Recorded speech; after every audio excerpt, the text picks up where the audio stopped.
Don't trust the Dawah, man, I read the fine print. One wing got poison, other wing got the ointment. Say it with a straight face, acting like it's law, now I had to step back. Don't trust the Dawah, don't trust the Dawah. Gotta question what you hear.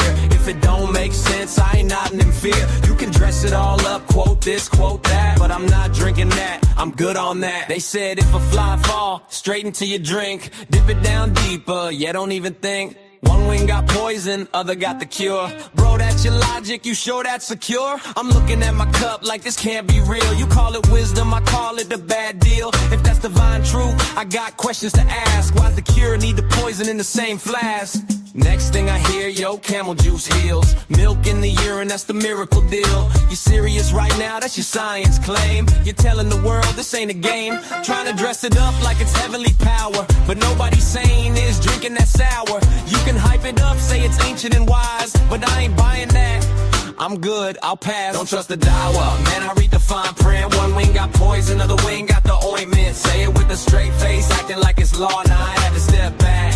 Don't trust the Dawah.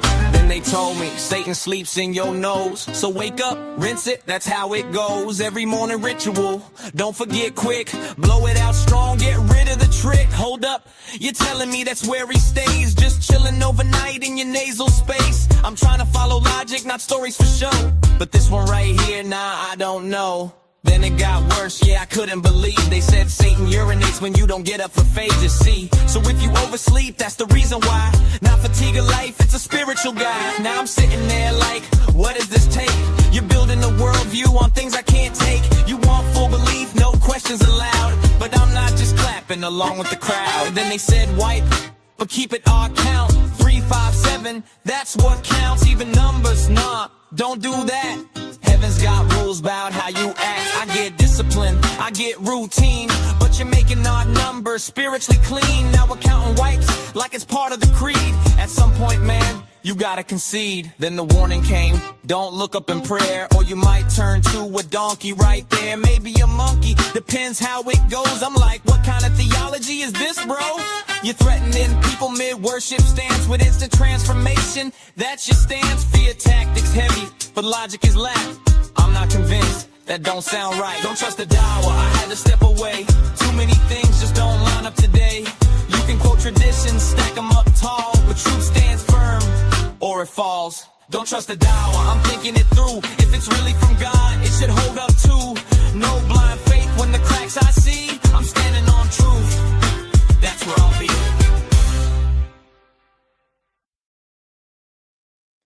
Good day, good day, good day, good day, and welcome, you beautiful brothers and sisters. Mr. DJ is in the house. What's going on, brother? Hey, it's good to see you, man. All good, my man. I know it's been a minute. It's been a minute. Yeah, I've been working morning shift for a bit. I know that job gets in the way. I'm on the other side of the world, but so I don't know. I might be switching to a different shift here in about a month or so. So maybe I'll be able to join you for a bit. But man, your lives are always fun. It's good to see you, man. It's good to see you, brother. Appreciate that. I just want to get you a bit closer to the microphone. Let me see if I can fix this. There we go. But then you're like in my face. There we go. But yeah, man. So I haven't been live for at least I went once or twice, but in the last month I think I've been live probably twice. Yeah, I've noticed that.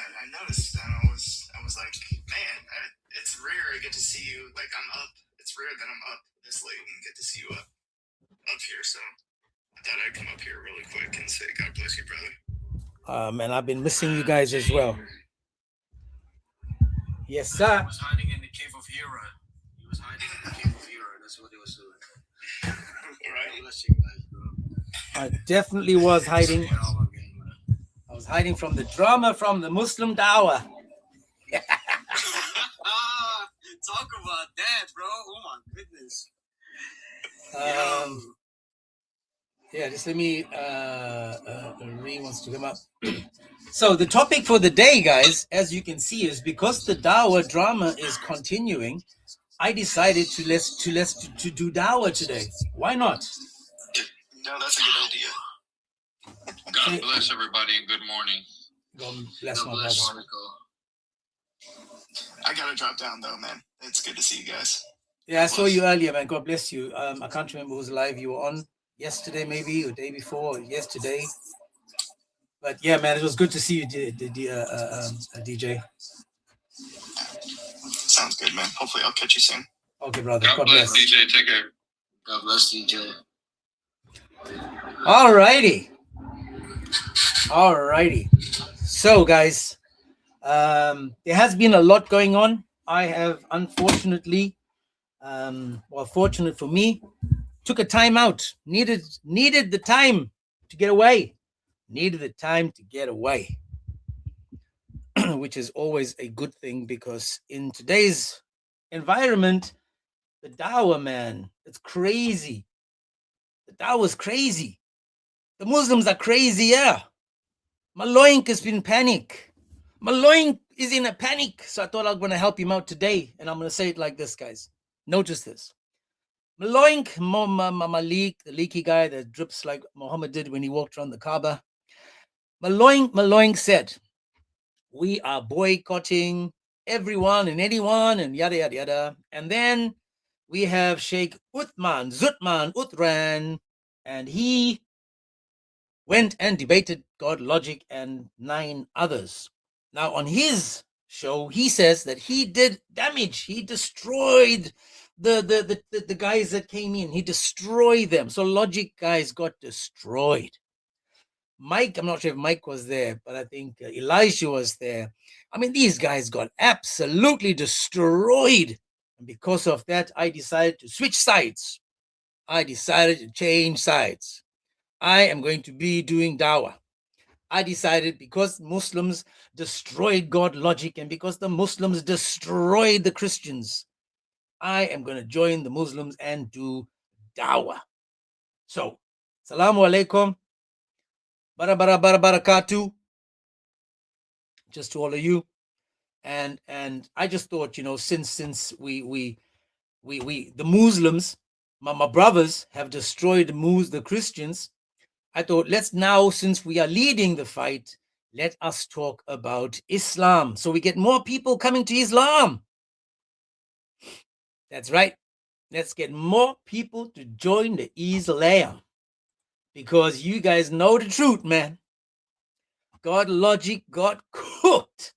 And because he got cooked, we have to talk about it.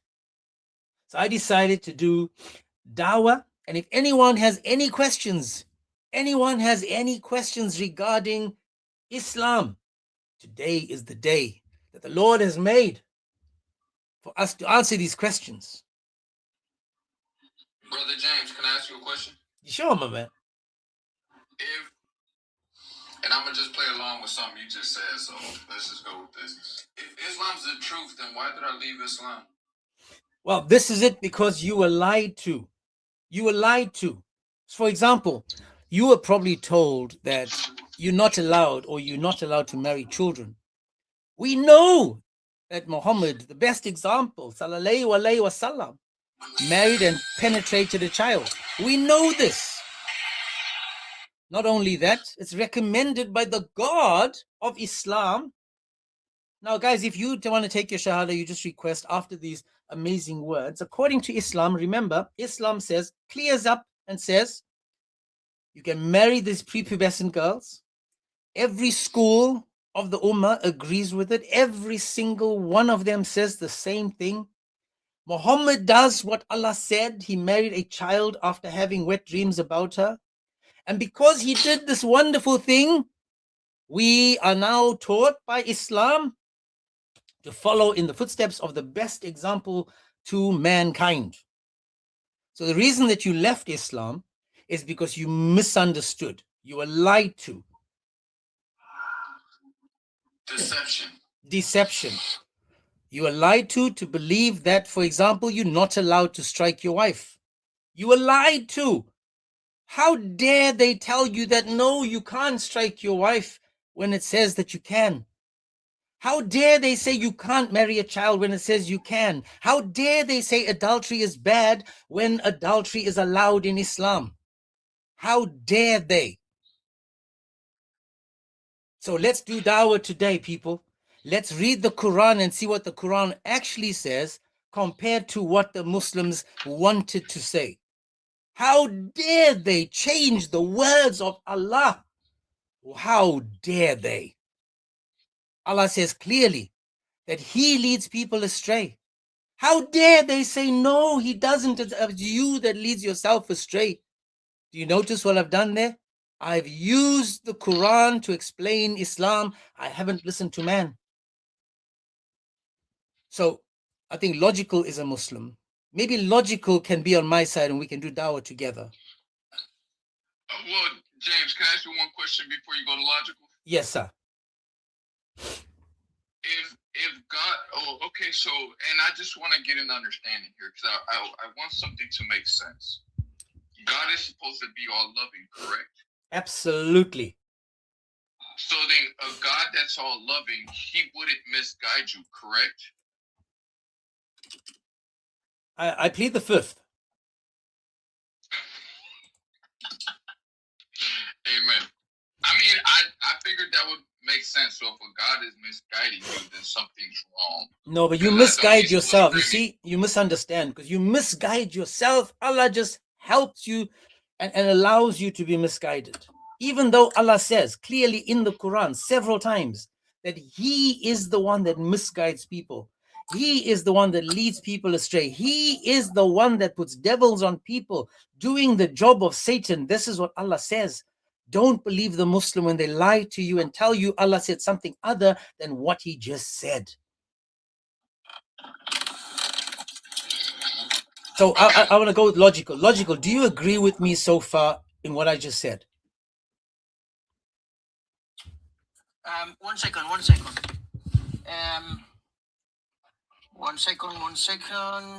That's 2, 3, 4, 5 seconds. Take the time you need, my man. Allah has given you the chance to speak. Yeah. So James. Yes, sir. What topic do you want to talk about the most? Because you mentioned a few things there. You said that Islam allows child marriage, it allows wife beating, it allows all these things. Can you pick one and then we can have a discussion? Well, you tell me.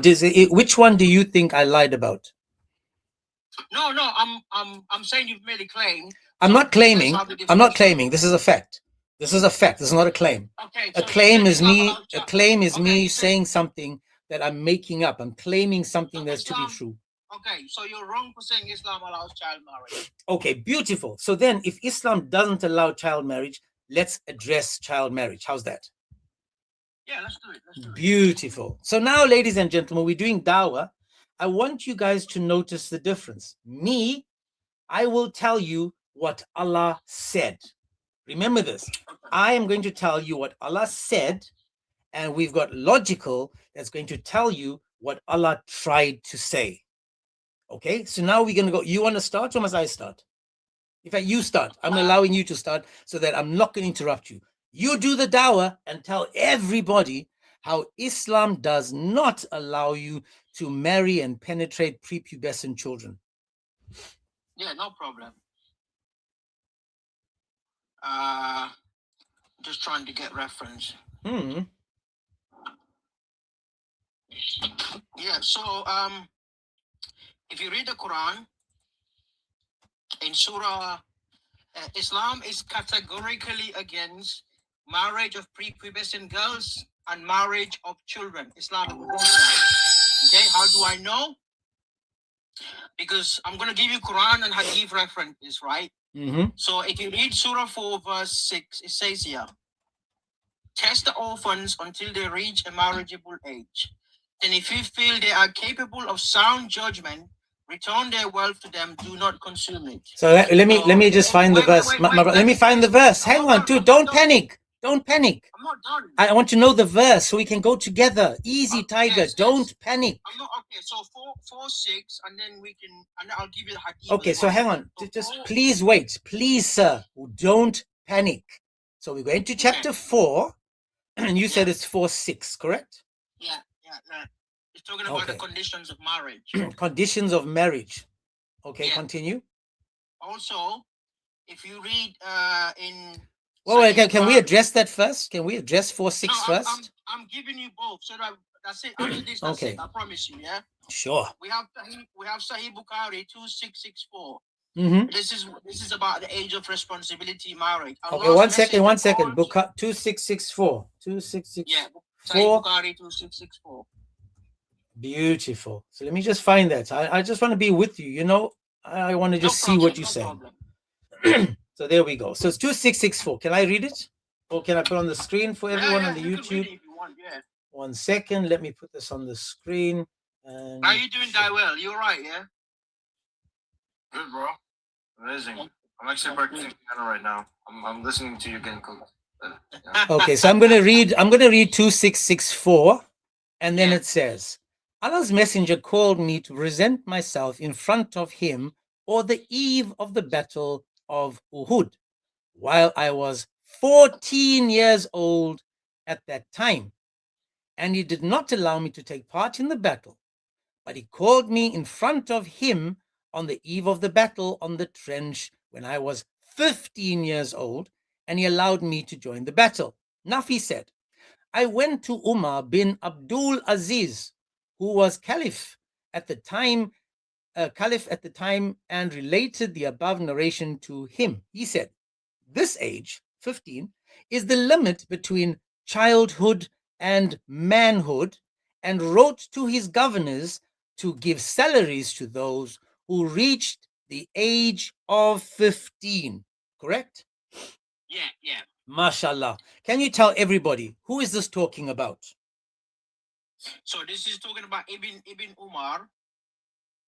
That's the son of Umar, the second. So this is talking about a male, correct? A male, yes. So the chapter heading is the boys attaining the age of puberty and their witness, correct? That's not in the hadith. No, that's the chapter heading. That's a title. It's the chapter heading. It's on the screen. I get that. So the chapter heading is discussing, the chapter heading is what this falls under. So it's talking about boys attaining the age of puberty, and their witness. So do you and I agree that according to the chapter heading, it's talking specifically about boys and when they attain the age of puberty, not when they have completed puberty? No, let me tell you why. So let me show it on the screen. 1 second. You see, this is what happens when you come for a visit, my man. And you know, this you know, we do our best over here to make sure that we're not misrepresenting. So what does it say on the screen? Chapter heading. Read it for me. Yeah, I know that already, but I'm saying it's not only for boys. What does it say on the screen, my brother? Yes, the boys attaining the age of... MashaAllah. Okay. Is it talking about boys? Yes, and girls. Okay, let's try again. Can you show me the word girls, even though I have the ability to see words that don't exist? Because I can see with the invisible ink eyes. I can see the words when they're not there. In fact, you're right. I made a mistake, guys. 1 second. Let me show you the word. 1 second. I found the word. Can I speak as well? Hang on. Yeah, absolutely. See there. If you go here, it says, now this is, I found it because I put my Muslim glasses on. It says the boys and girls attaining the age of puberty and their witness. You are 100% correct. This is talking about boys and girls. It's just that the girls are written in invisible ink and only us Muslims can see it, but Christians and atheists and all the kuffar cannot see it. MashaAllah. Thank you, sir. Okay, can I speak now?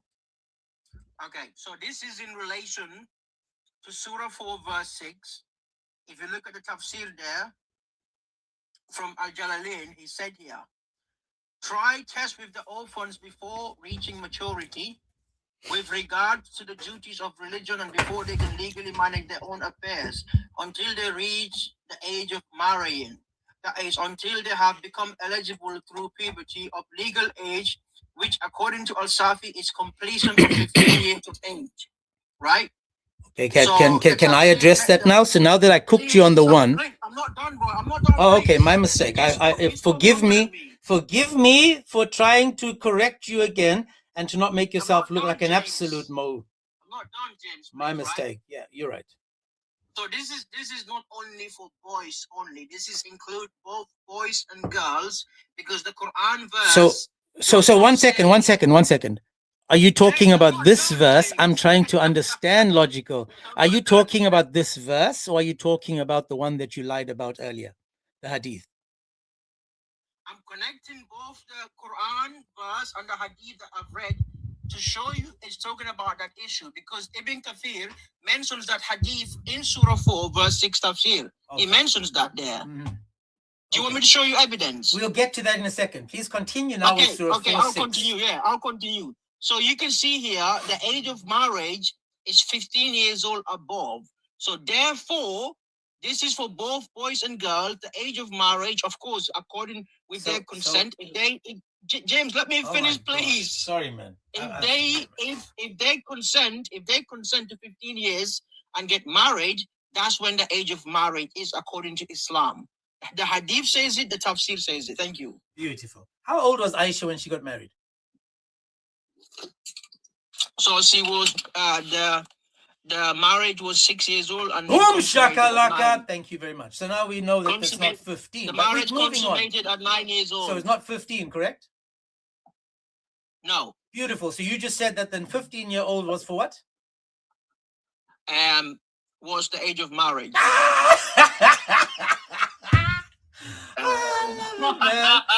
I love it. I'm not done. Can I tell you why? I'm not done. No, it's okay. Listen, we're not going to talk about that. That's a whole different thing right now. We're talking first about the verses. We're not going to talk about how a grown man at 50-something sleeps with a child when you just said the age supposed to be 15. So we're not going to talk about that just yet. That's a whole different saga. We need the FBI. We need the CIA. We need the police involved in that one. Right now, I'm just looking at what you gave me. So you cooked yourself on that. Thank you so much for proving Muhammad went against Islam and married a child. That's fine. Now, in the Quran, when you went to Surah 4:6, and you talked about when it says, I'm going to read it for you. It says this, and test the orphans until they reach the age of maturity.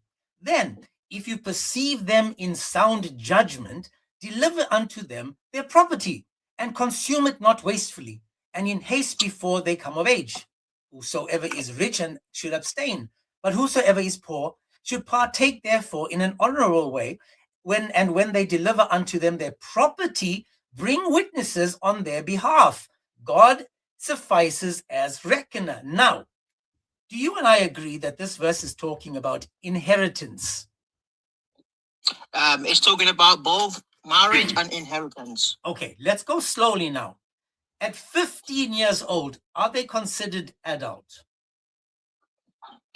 Yes. Under 15 years old, are they considered children? Yes. So Muhammad married a child, slept with a child. Great. Let's just focus. Okay, again. can I speak? No, hang on. You just, I'm not done. Wait, James, I'm not done. Give me time to speak No, as well. no, it's my turn. It's my turn. You spoke. You asked me to keep quiet. I kept quiet. I let you speak. You just confirmed that 15 is an age of an adult, and you just confirmed that your prophet penetrated a child that wasn't of sound mind and judgment, couldn't make adult decisions, yet he marries her and penetrates her. Let's keep moving. So the verse you're talking about... Let me also... No, I'll give you a chance afterwards. It's my turn. I'm going to read what your scholars have said about this verse. Let's read what the scholars have said about this verse now. The tafsirs and explanations. Which one? 4:6? Pick anyone in 4:6. We're talking about 4:6 now. Still talking about 4:6. So in 4:6 it says, sound. I'm reading from the study Quran, which is 5 Muslims putting their brains together to try to make it palatable. Like how you made it now me want to vomit. Then you told me that 15 is the age of adulthood and Muhammad penetrated a child.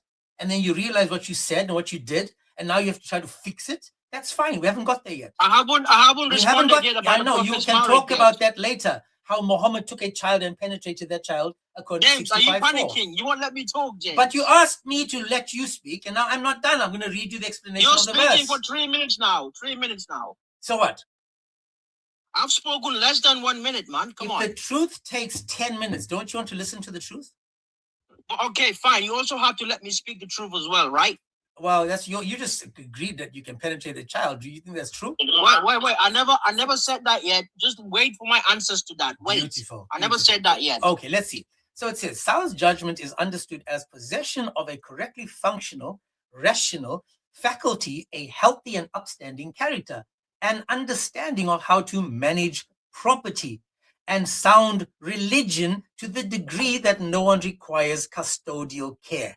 Again, the age of maturity is considered by many to be 18 for males according to Islamic law, but they should not be manifest sound judgment by this age. Some jurists indicate that one may withhold their property from them as for at most 7 years. Another puts the age of maturity at 15 or 17. Now, all that we spoke about so far, according to this, is not marriage, it is to do with inheritance. Show me anywhere in the verse where it talks about marriage. It doesn't. But let me keep reading. It says, some have said that it should be the age at which one is considered morally responsible rather than a simple biological threshold such as puberty. Testing their judgment may include giving them some money and observing how they manage it. There's a debate whether the requirements for giving the orphans their property include both physical maturity and the development of sound judgment, or if either alone suffices. Now, it goes on, but the entire explanation is talking 100% about your inheritance.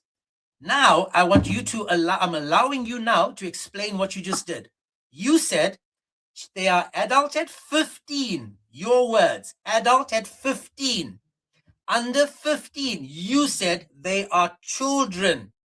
Now, can you explain to everybody, since we're doing Dawah and we want everyone to come to Islam, tell everybody how a grown man at 50 plus marries and penetrates a child, according to you, a child, not 15, a child. Do your Dawah and bring people to Islam.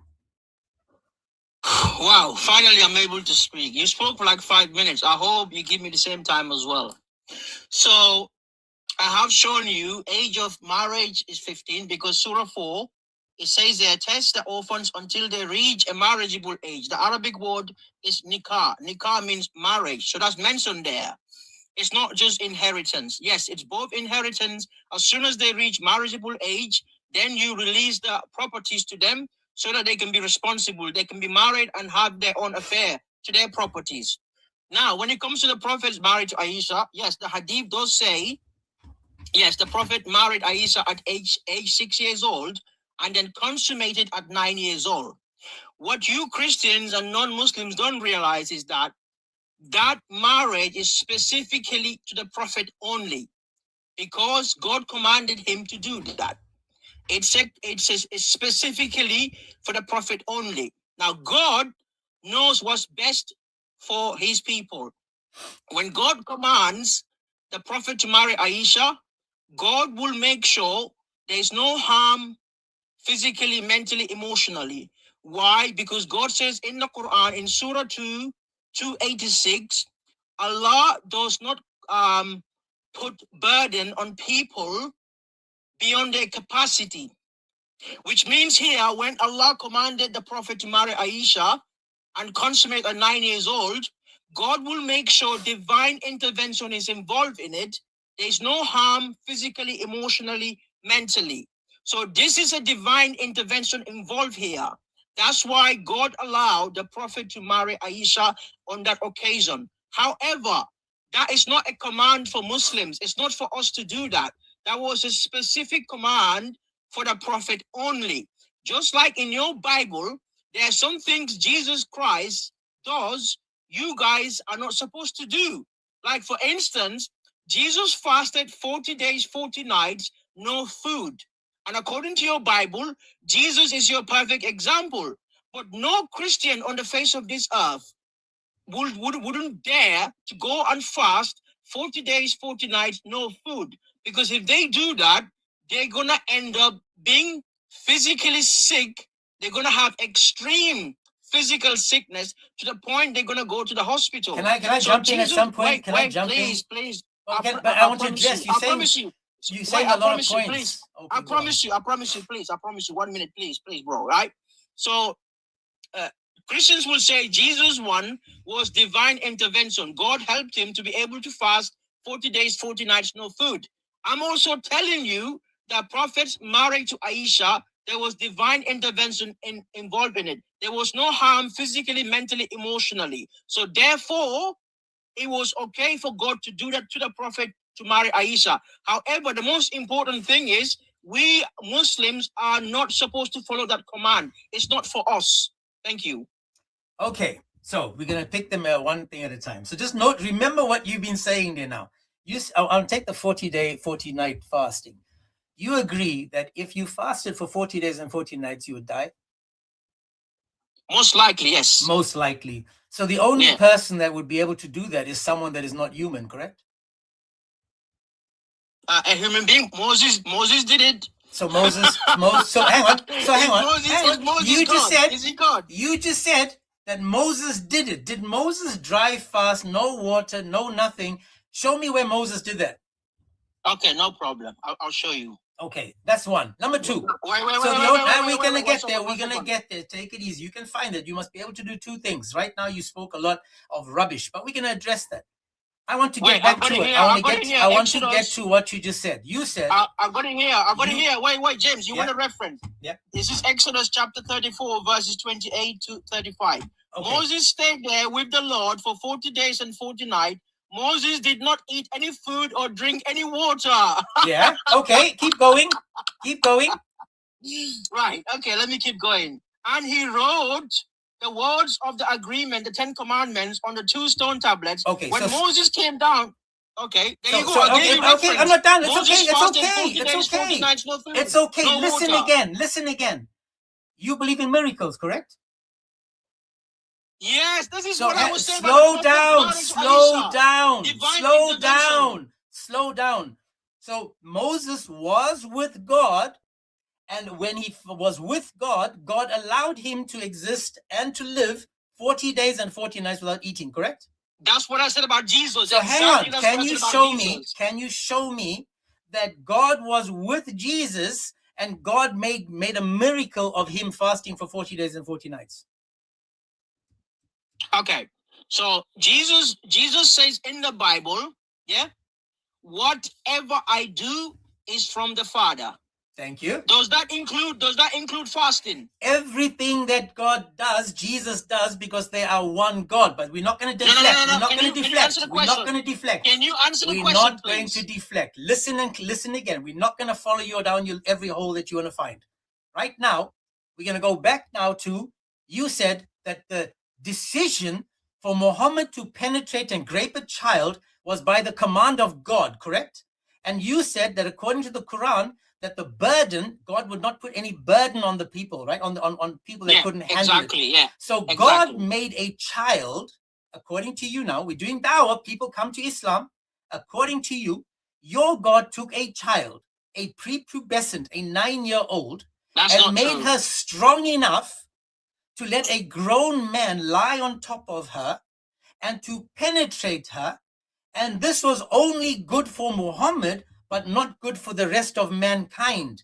You said, sir, that under 15 is a child. Do you agree now that your God, even though he made her able to take upon the weight of Muhammad, do you now agree that your God allowed a child to bear the weight of Muhammad? Okay, let me answer that.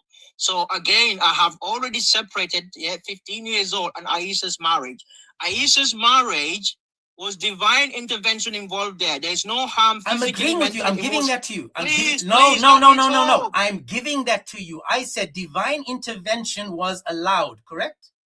Yes. But she, according to you, was still a child, correct? No. So what happened? Let me tell you why. Hang on. Let me tell you why. You said it. You said to me. Let me tell you why. I never said that. No, you said to me. No, you listen to me. You said a girl a child under the age of 15. You said it. You said Okay. from 15 on, she's an adult. You said 15 below, she is a child. I asked you, did Muhammad then marry and sleep with a child? Now you're trying to fix the problem you created.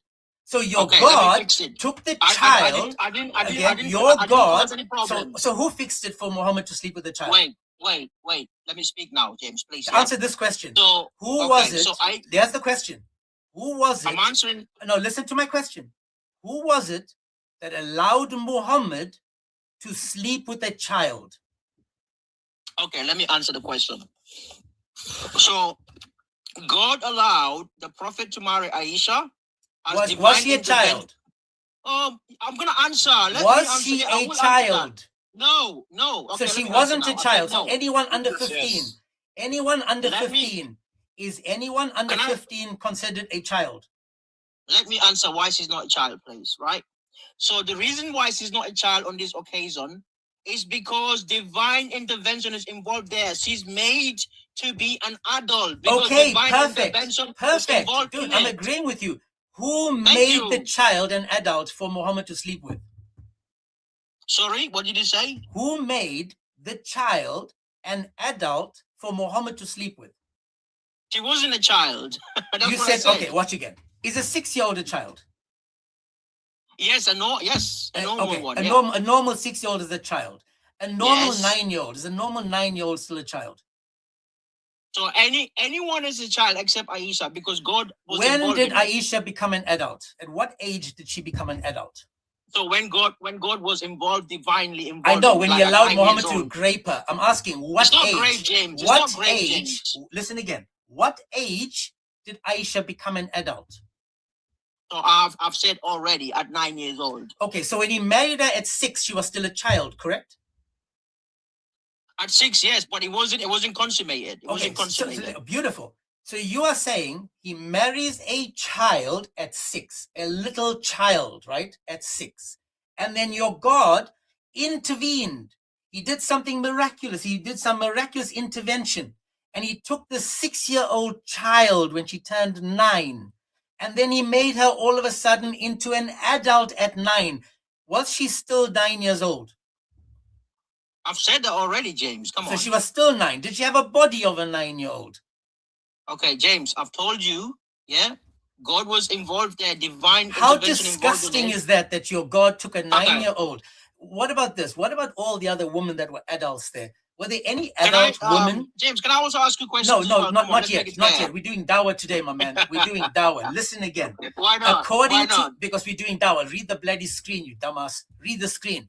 You perverted dog. Listen again. Let me do Dawah. Listen again. We're doing Dawah now. We're teaching. We want people, everybody, come to Islam, where the God of Islam makes it permissible for one man to take a child and then sleep with the child. In fact, it doesn't stop there because she's not a child. She's not a child. When one of the guys married a girl, Muhammad said to her, "Did you marry a matron or did you marry a child, a girl?" No, the guy said, "I wanted to marry someone that can look after my children, not to be one of my children." Do you remember that hadith? It doesn't say that the way you said it. I know, but does it say it or not? What does it doesn't say the way you said it exactly. What does it say? I can't remember, but it doesn't say the way you said it. Okay, so this is fantastic. Sorry, go on. Wait. Let me also speak. Let me also speak. Wait, please, Dawah. Let me respond. Hold on, brother. We're building an argument here. We're not. No. Let me respond. Let me respond. Logical. Just 1 second, brother, please. Stop panicking, bro. Toilet paper in hand. Read what you said. Saint Augustine was not the best example to mankind, you dumbass. He was not the best example. Your perverted prophet was, according to Logical, where the God of Islam intervened and made a child able to get penetrated by a grown man. This is what we're talking about. Sorry, go on, Dawah. Okay. Logical. Did the people at Muhammad's time consider... I'll speak after Dawah. I'm going to ask you a question, so you're going to have to speak soon. Did the people at Muhammad's... You said Aisha was not a child, correct? Did the people at Muhammad's time consider her to be a child? Well, if God said that she's an adult, then that's for God to say that. It's nobody to challenge that. So if people, but I didn't ask you that. I asked you whether people at the time of Muhammad that considered her to be a child. I'm not sure about that, unless you can show me references. Okay, I can show you right now, right here. This is, and for the source and reference. What's the reference? Just 1 second. I got you, bro. Just hold on a second. This is Sahih al-Bukhari 2661. Wait. 1 second. Sahih Bukhari. Wait for what? Yeah, 2661. It's a very long hadith, but I'm gonna skip to the part where Aisha's maid describes her, and look at what she says. I'm gonna read from this part. No revelation regarding my case came to him for a month. He recited Tashahud, i.e., none has the right to be worshipped but Allah, and Muhammad is his apostle, and then said, "O Aisha, I have been informed of such and such about." Okay, hold on, this is the wrong one. Yeah, there you go. Yeah, sorry. It says, Barira said, "No, by Allah, who has sent you with the truth? I have never seen in her anything faulty except that she is a girl of immature age who sometimes sleeps and leaves the dough for the goats to eat." So now you said, if God says that she's a woman, she's a woman. Now, did she look like a child according to the people that were around her? I can't see it that well. I can't see that reference. So it's a long hadith. Where is it? Is it in the first part or in the middle or at the bottom? It's in the middle. It's in the middle. If you go to the hadith and you click on like search words and you say "I have," you will get straight to the part where Aisha's maid describes her as a girl of immature age. I have. So you're saying to me Aisha was a mature woman, yet to her maiden, she looked like an immature girl of age, correct? I can't see it, mate. That one, I have to look at it. Wait, I have to look at the.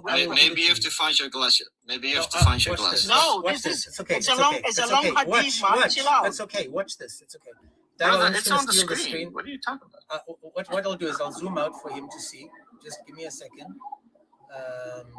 Sorry, I just want to just so he doesn't think that he's a Muslim. Don't forget that. So.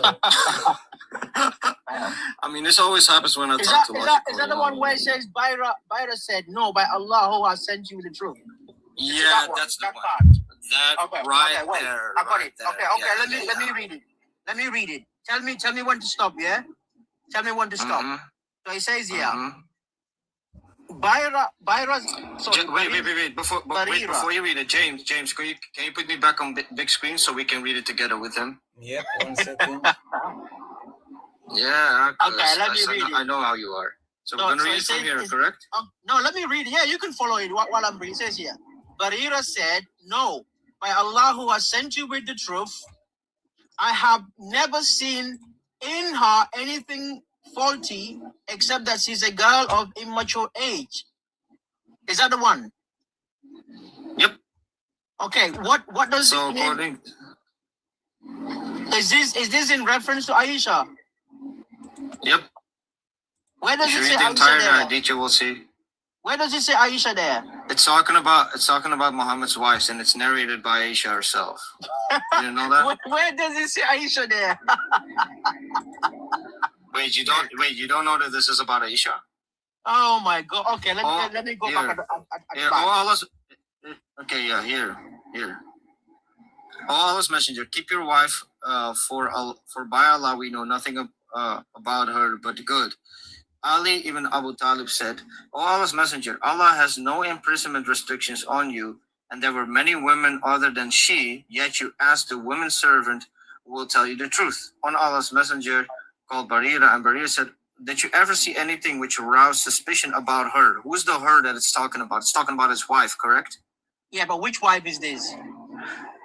What is the only wife that is which is the only wife that Muhammad married young?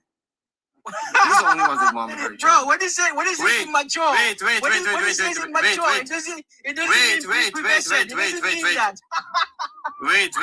You don't wait. Immature age does not mean prepubescent?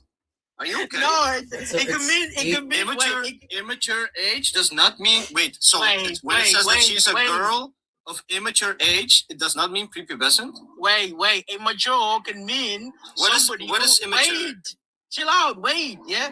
That well, if I say to you, you are a boy that is immature, it doesn't mean you're prepubescent. Would you agree with that?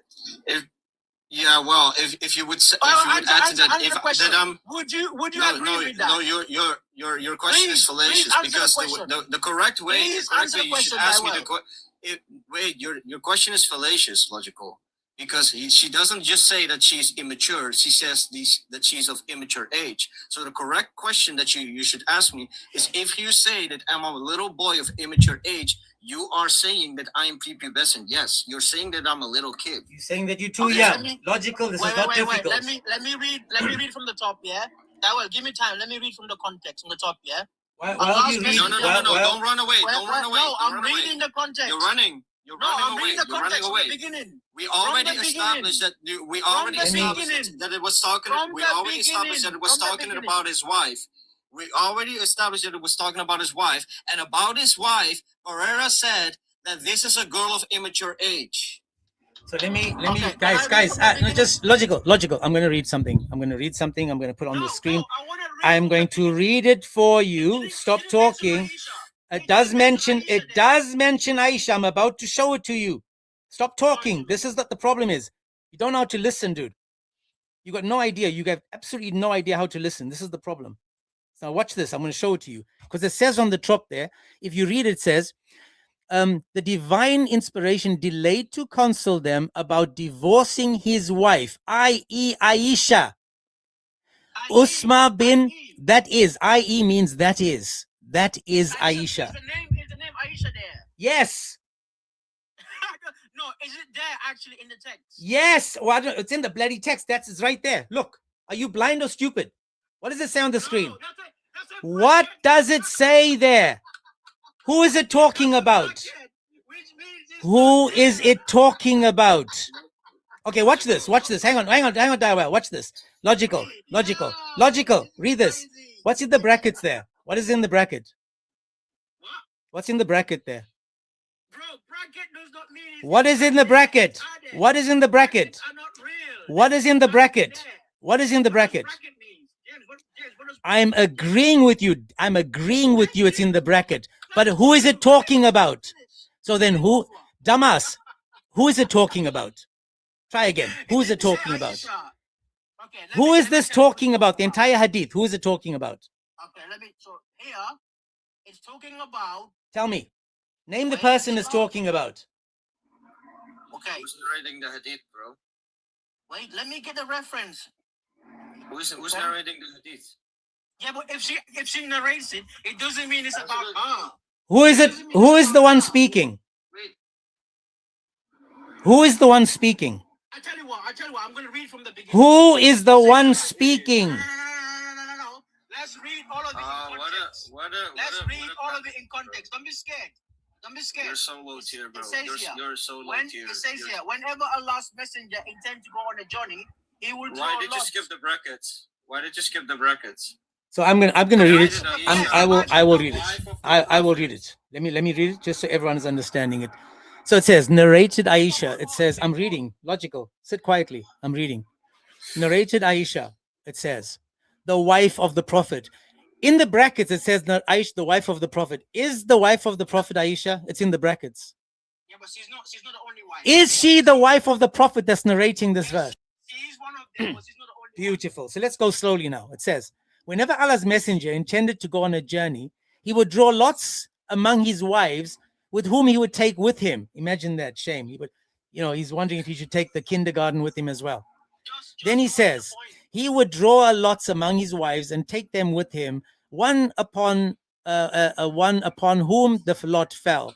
During the whatever of his, he drew lots. I'm going to mute you because it's got a lot of background noise. I think it's you, Dawah.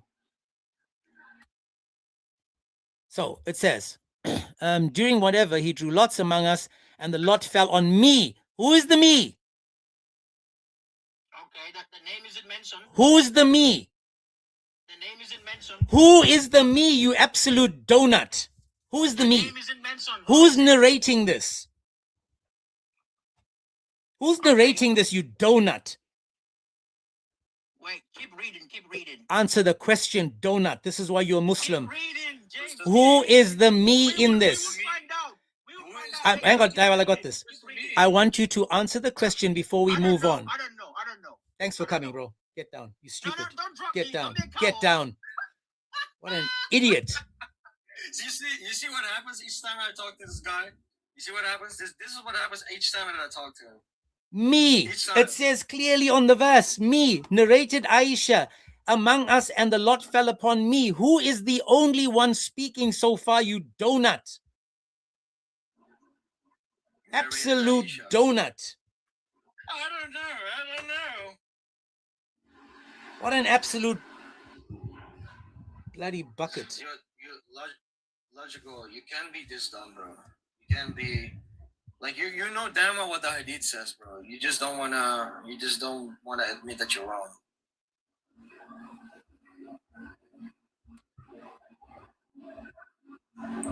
And this is why you got baked in Speaker's Corner the last time that we spoke as well. Because you don't know what the hell you're talking about. And every time that you get caught up in a source that you don't know how to answer, you say the dumbest things come out of your mouth. It's embarrassing, bro. Like the entire Muslim ummah on TikTok doesn't even take you seriously. So let me read something else to you guys. Let me read something else to you guys, right? I'm going to show it on the screen as well. This is again, in fact, no, I'm not. It's from Shamala.ws book 142264/6075. It's on the YouTube. I'm going to read this for you guys. Pay attention to what it actually says. It says, so the prevailing opinion is that the consent of a virgin who has reached puberty is necessary. But what about the girl who has reached puberty but is not yet of age, meaning she is 9 years old? I'll read that part again. This is important. And Christian Sheikh, God bless you, my brother. God bless you. Thank you for sending this to me. So I'll read again. Listen carefully to what it says. It says, so the prevailing opinion is that the consent of a virgin who has reached puberty is necessary. But what about the girl who has reached puberty but not yet reached the age, meaning she is 9 years old? The correct view is that her consent is necessary because she is 9 years old. Her desires have begun to awaken. In fact, let me put this on the screen so you guys can actually see it. Let me show you guys this. James, can I say something real quick, brother? Yeah, sure. Also, while you guys are doing one thing, so also like when you guys talk about the thing about Aisha, I want to say it's a hadith or something. I don't remember which one it is, but there was a point where Abu Bakr came and asked, I want to say, the Prophet about one of his daughter Fatima. Daughters in marriage. Yeah, his daughter Fatima. And when he asked her, the Prophet told her no. Why? Because she was too young. That's right. She was too young. Now, I want to, but remember what he said. Because they believe that their God intervened and made it so. Christian Sheikh, do you see what I got? That's right, Christian Sheikh. That's what I got. Remember what he said. He said his God intervened because anyone under 15 is a child, but his God allowed the child, Aisha, to all of a sudden be big enough, strong enough to bear the weight of a man. But look what this says. So the prevailing opinion is that the consent of a virgin who has reached puberty is necessary. But what about the girl who has reached puberty but is not yet of the age, meaning she is 9 years old, a child? The correct view is that her consent is necessary because she is 9 years old. Her desires have begun to awaken. Can anybody show me where Aisha consented to the marriage to Muhammad? Anyone show me where Aisha consented? It says, and she is aware of the concept of marriage. Aisha had no idea about the concept of marriage. Therefore, her permission is required. Aisha never gave permission. even if she is only 9. This is the opinion of Sheikh blah blah blah Taymiyah, may God whatever. They say that, and it is the truth. As for a girl under 9, is her permission considered? A girl under 9 does not have valid permission because she knows nothing about marriage. Now, this guy wants us to believe that the God of Islam came down and made the 6-year-old an adult just so that the grown man can penetrate her. Then it goes on and says, she might give her permission without understanding, or she might not give permission because she is unaware. Therefore, her permission is not valid. So at 6 years old, she got married. Her permission is not valid. She's unaware. She doesn't understand. But it is the consent of we have said that permissible to marry her off in this situation. A consent of a girl of 9 who has reached puberty is necessary. It is permissible for a father to marry off a girl under 9. That's not allowed. So Aisha was married under the age of 9. That's not allowed. Aisha had not reached puberty. She didn't understand. She didn't give her consent. If you don't give your consent and you are penetrated, this proves that you are raped. Muhammad raped Aisha. He forced her into this marriage. He slept with her. And this guy says anyone under the age of 15 is a child, and then cooks himself by admitting that Aisha was a child at marriage and a child when Muhammad laid on her. Let's keep going down the bottom. It says, regarding this issue, the default is that it is not permissible. It's not permissible. The Sheikh said a virgin should, because of the Prophet, may bless, blah, blah, blah. This is a virgin, so we will not marry her off until she reaches the age at which she is eligible to be asked for permission, and then she will be asked for permission. Muhammad never asked for her permission. She was a child then, she would have been a child now. It goes on. Rather, it is permissible to marry a girl, to marry before the age of 9 without the permission, because permission is not considered here. Permission is not considered here. So her father marries her off. May God be pleased with her. They talk about Aisha again. And Abu, cited as evidence of the hadith of Aisha, Abu Bakr, the marriage of her to the Prophet, for there is no doubt that he married her off when she was 6 years old and consummated the marriage when she was 9 years old. So her father married her off to the messenger, and she did not have a guys, when you translate this to English, it twists the words. I'm just going to see. Firstly, who is like Abu Bakr in guardianship? It says this is a valid permission.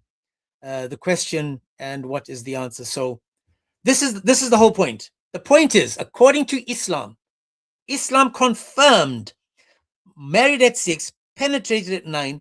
Muslims are saying under the age of 15 she's a child. Ibn Taymiyyah confirms that under the age of 9 she needs to give permission. That this is the correct view according to Taymiyyah. This is what they're talking about. No permission was given. See what it says? It says, therefore her permission was not valid. So she needs valid permission in order to marry. Come to Islam, people. Let's do Dawah together. Let's do Dawah so that we can bring more people to Islam and show the world how fantastic Islam truly is. Amazing Dawah. And then he goes on and says that it's allowed, not allowed in Islam. Imagine saying it's not allowed in Islam, and then he confirms that Muhammad sleeps with a child. He confirmed it. I mean, this is the donuts of these people. Christian Sheikh, man, this is gold, bro. Missed you, man. And I'm glad to be back, guys. I'm actually glad to be back. I've been itching to get back on this on stage. I've been itching. It's good to be back.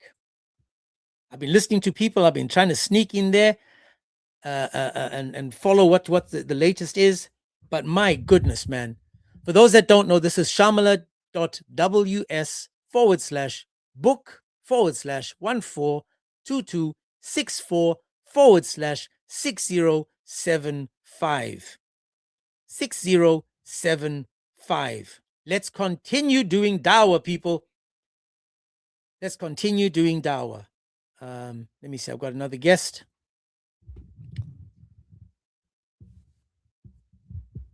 Nope. Okay. Let's continue doing Dawah. So notice now what he said. Remember what he said now? He said that put in the chat. Oh my lord. Let me see. Okay, guys, I need to put this in the chat. Let me see if I can do this. How am I going to do that? Comment. Let's do this. It's called Shamala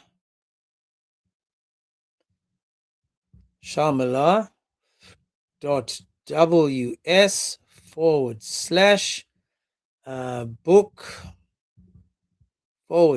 if you guys are not following this kuffar named Christian Sheikh, please follow the dude. One of my teachers. He's one of my teachers. /6075. There we go.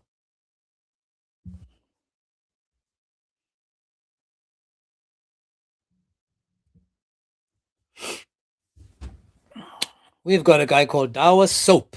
How are you, Dawah Soap? He's a Christian. He requested by accident, probably.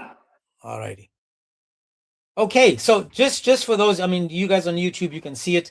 Please, guys, keep tapping and sharing, because what we've done today is we decided to let's do Dawah.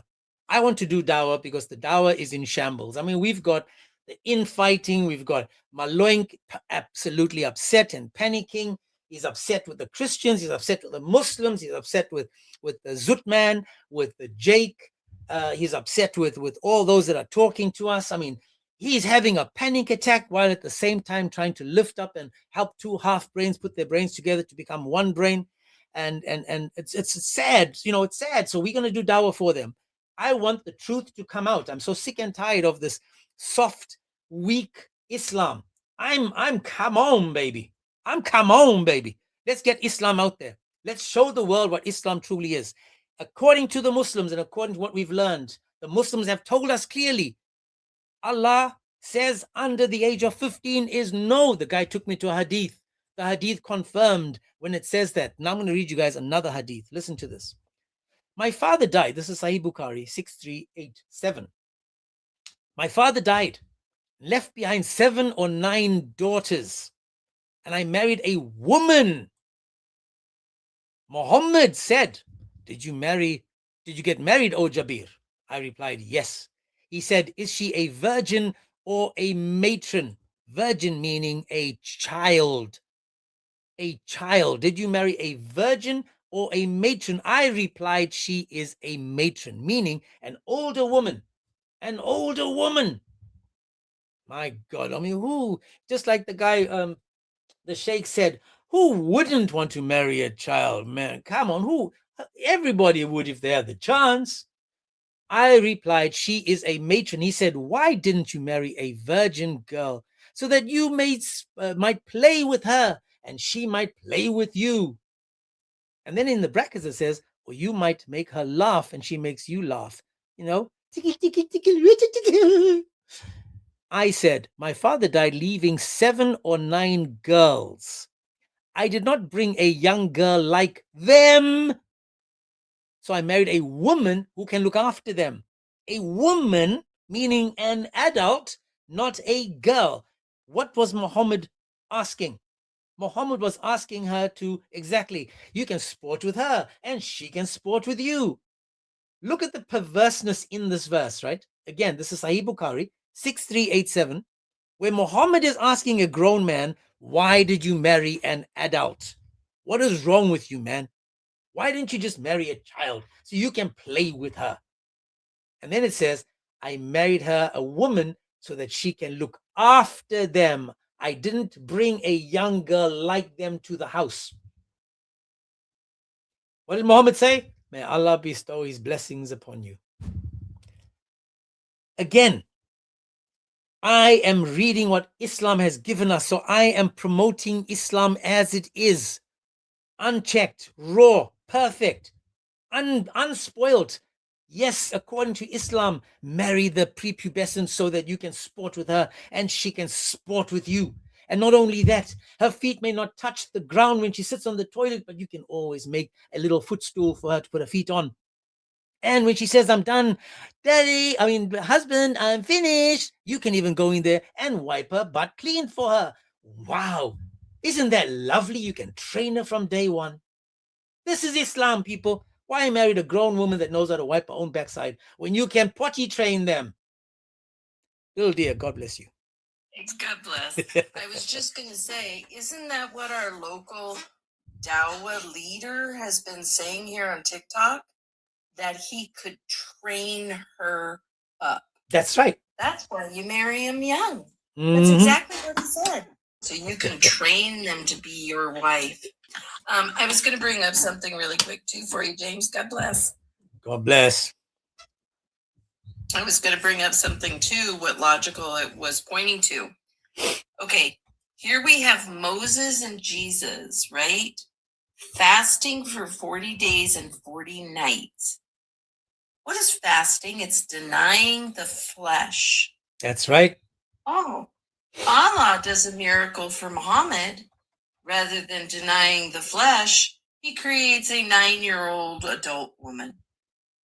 Yeah. Oh, what a miracle. Just to please Muhammad's flesh. According to Aisha, it seems as though your Allah hastens to fulfill your desires. That's right.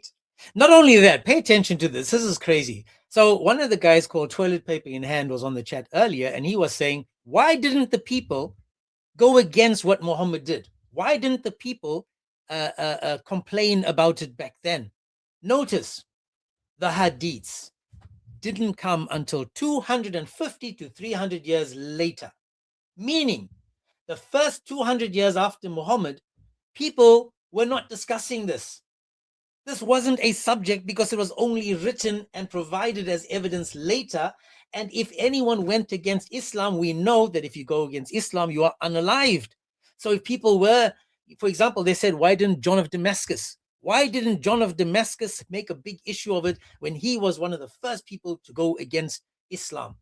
It's because it didn't exist at the time of John of Damascus in book form. The hadiths didn't exist. So how can he address something that during his time that didn't exist? This is the whole problem with Islam. Remember, it took 250 years for them to tell us about how water came gushing out his fingers, how the trees used to cover him when he took a leak, how he flew on the winged donkey to a mosque that didn't exist, how he split the moon. This is later, guys, 250 years later. So how can anyone address this if it didn't exist at their time? So in 200 years from now, someone will say, well, why didn't you address what is happening now? Well, how can I address it if I'm not there? Can't make this up, but Logical said something important. The God of Islam took a 6-year-old or 9-year-old, and the miracle was to make her into an adult only for Muhammad to penetrate.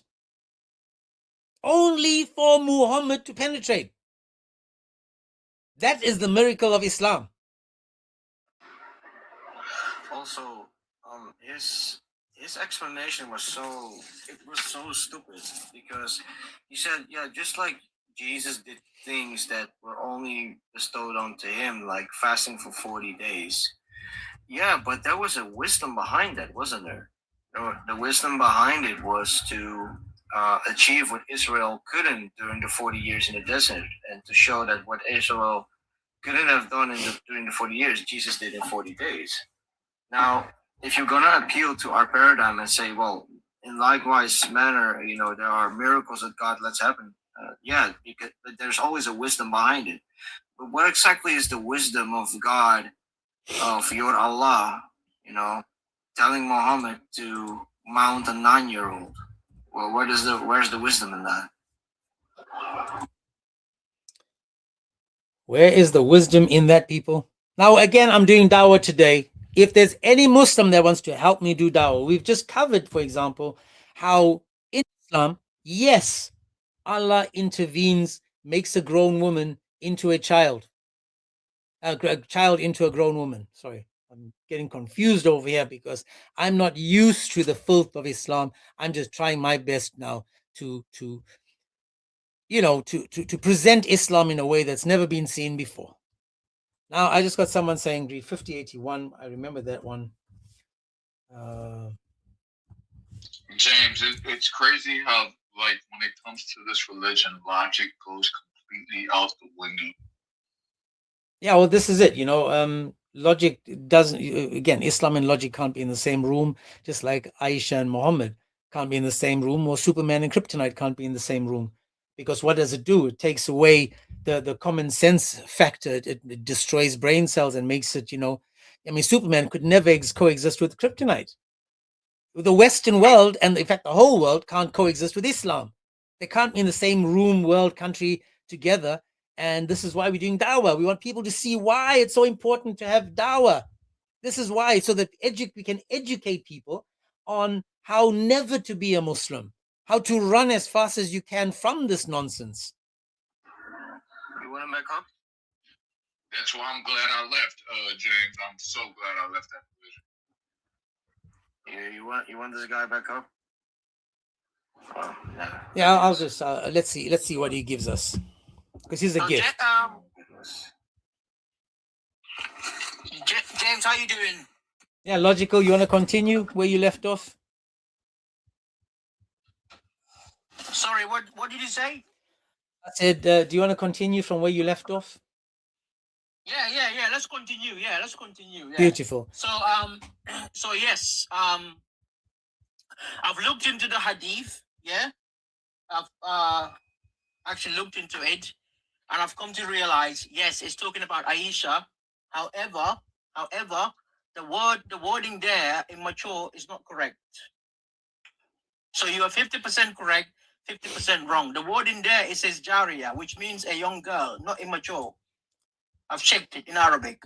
Okay, so let's just go. Let's. Is that correct, James? It's okay. It's not what the English is. I didn't translate the English, neither did I well, but I want to go slowly with you. It's fine.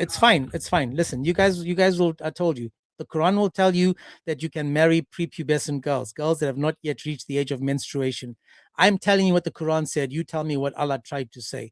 Do you agree that in the Quran, in Surah 65:4, it tells you clearly about girls that have not yet reached the years of menstruation? Does it mention those girls? No, it doesn't say prepubescent, no. Okay, does it say girls that have not yet reached the years of menstruation? Yes. Beautiful. Beautiful. Do you agree with the explanation from all the schools of thought and the tafsirs that is talking about girls that are very young? So the tafsir does say young girls. Yes, it does say that, but it says those who do not menstruate. Okay, we'll get again. Let's please. No, you are going to talk, but don't keep lying about your religion. Stop lying about your religion. Listen again. According to the verse, do you agree that it says that, and those who have not yet menstruated? Yes. Beautiful. In the tafsir, for example, if I go to the tafsir of Ibn Abbas, does Ibn Abbas confirm what I just said? Yes, I know that. I already said yes. So if everybody agrees with me, no, it's talking about those that are too young. Okay, it says too young, and also those who don't menstruate. Yes, it says that. So beautiful. So according to me and all the scholars of Islam, we are talking about young girls, correct? Young girls, yes. Beautiful. Are you allowed to marry young girls in Islam? Okay, can I speak now? Please, it's a simple question. Are you allowed to marry young girls in Islam? So yes. Beautiful. Hang on. I'll let you explain. Please wait. Are you allowed to not only marry them, but are you allowed to sleep with them in Islam? So you can marry young girls. So the young girls here will have to be the age of 15 years old above. Oh my So gosh. 18, 15, We'll get to that 16. in a second, please. We'll get to that in a second. Please listen again. The young girls that you are married to, are you allowed to sleep with them? If they reach the age of marriage and they consent to it, then yes. Okay, we'll go slowly. Let's. Not 9 years old. Not 9 years So old. we're going to go slowly now. We're going to go slowly. So what is Ida for? So Ida is a waiting period. Beautiful. For what? What are you waiting for? So you're waiting to either give to give birth, or for divorce. For divorce. So I'm going to read for everybody what Surah 33:49 says, right? It says, "O believers, when you marry believing women and then divorce them before you touch them, what does it mean not to touch them?" Not to have relationship with them in bed. Beautiful. It says, "You have no period to reckon against them, so make provision for them and set them free with kindliness." Now, we both agree in Surah 33:49, there is no waiting period because you have not slept with them, correct? Yes. Beautiful. In 65:4, have those girls that are so young that have not yet menstruated, have they been penetrated? Yes. Beautiful. So they are so young, they have not yet menstruated. Are they still under the age of 15? No. Let me tell you why. Let me speak. James, can I talk now? Sure. Okay, yeah, thank you. Thank you. Yeah. So now, our conversation before, I have shown you 15 years old above is the age of marriage. You've never shown me. Show me where it says 15. You never showed that to me. You never said, dude, you never showed me 15. Not once did you show me 15. Please let me talk. You never showed me 15. I showed you a hadith earlier. It didn't mention the number 15 in it. It does. Please show me. Let me get it out. Show me where it says 15. Yeah. Also, you have. No, I don't. No. Show me where it talks about them being 15. So, if you go to Sahih Bukhari 2664, and also if you read in 46, it says they're 15 years old. Who is it talking about? So it's talking about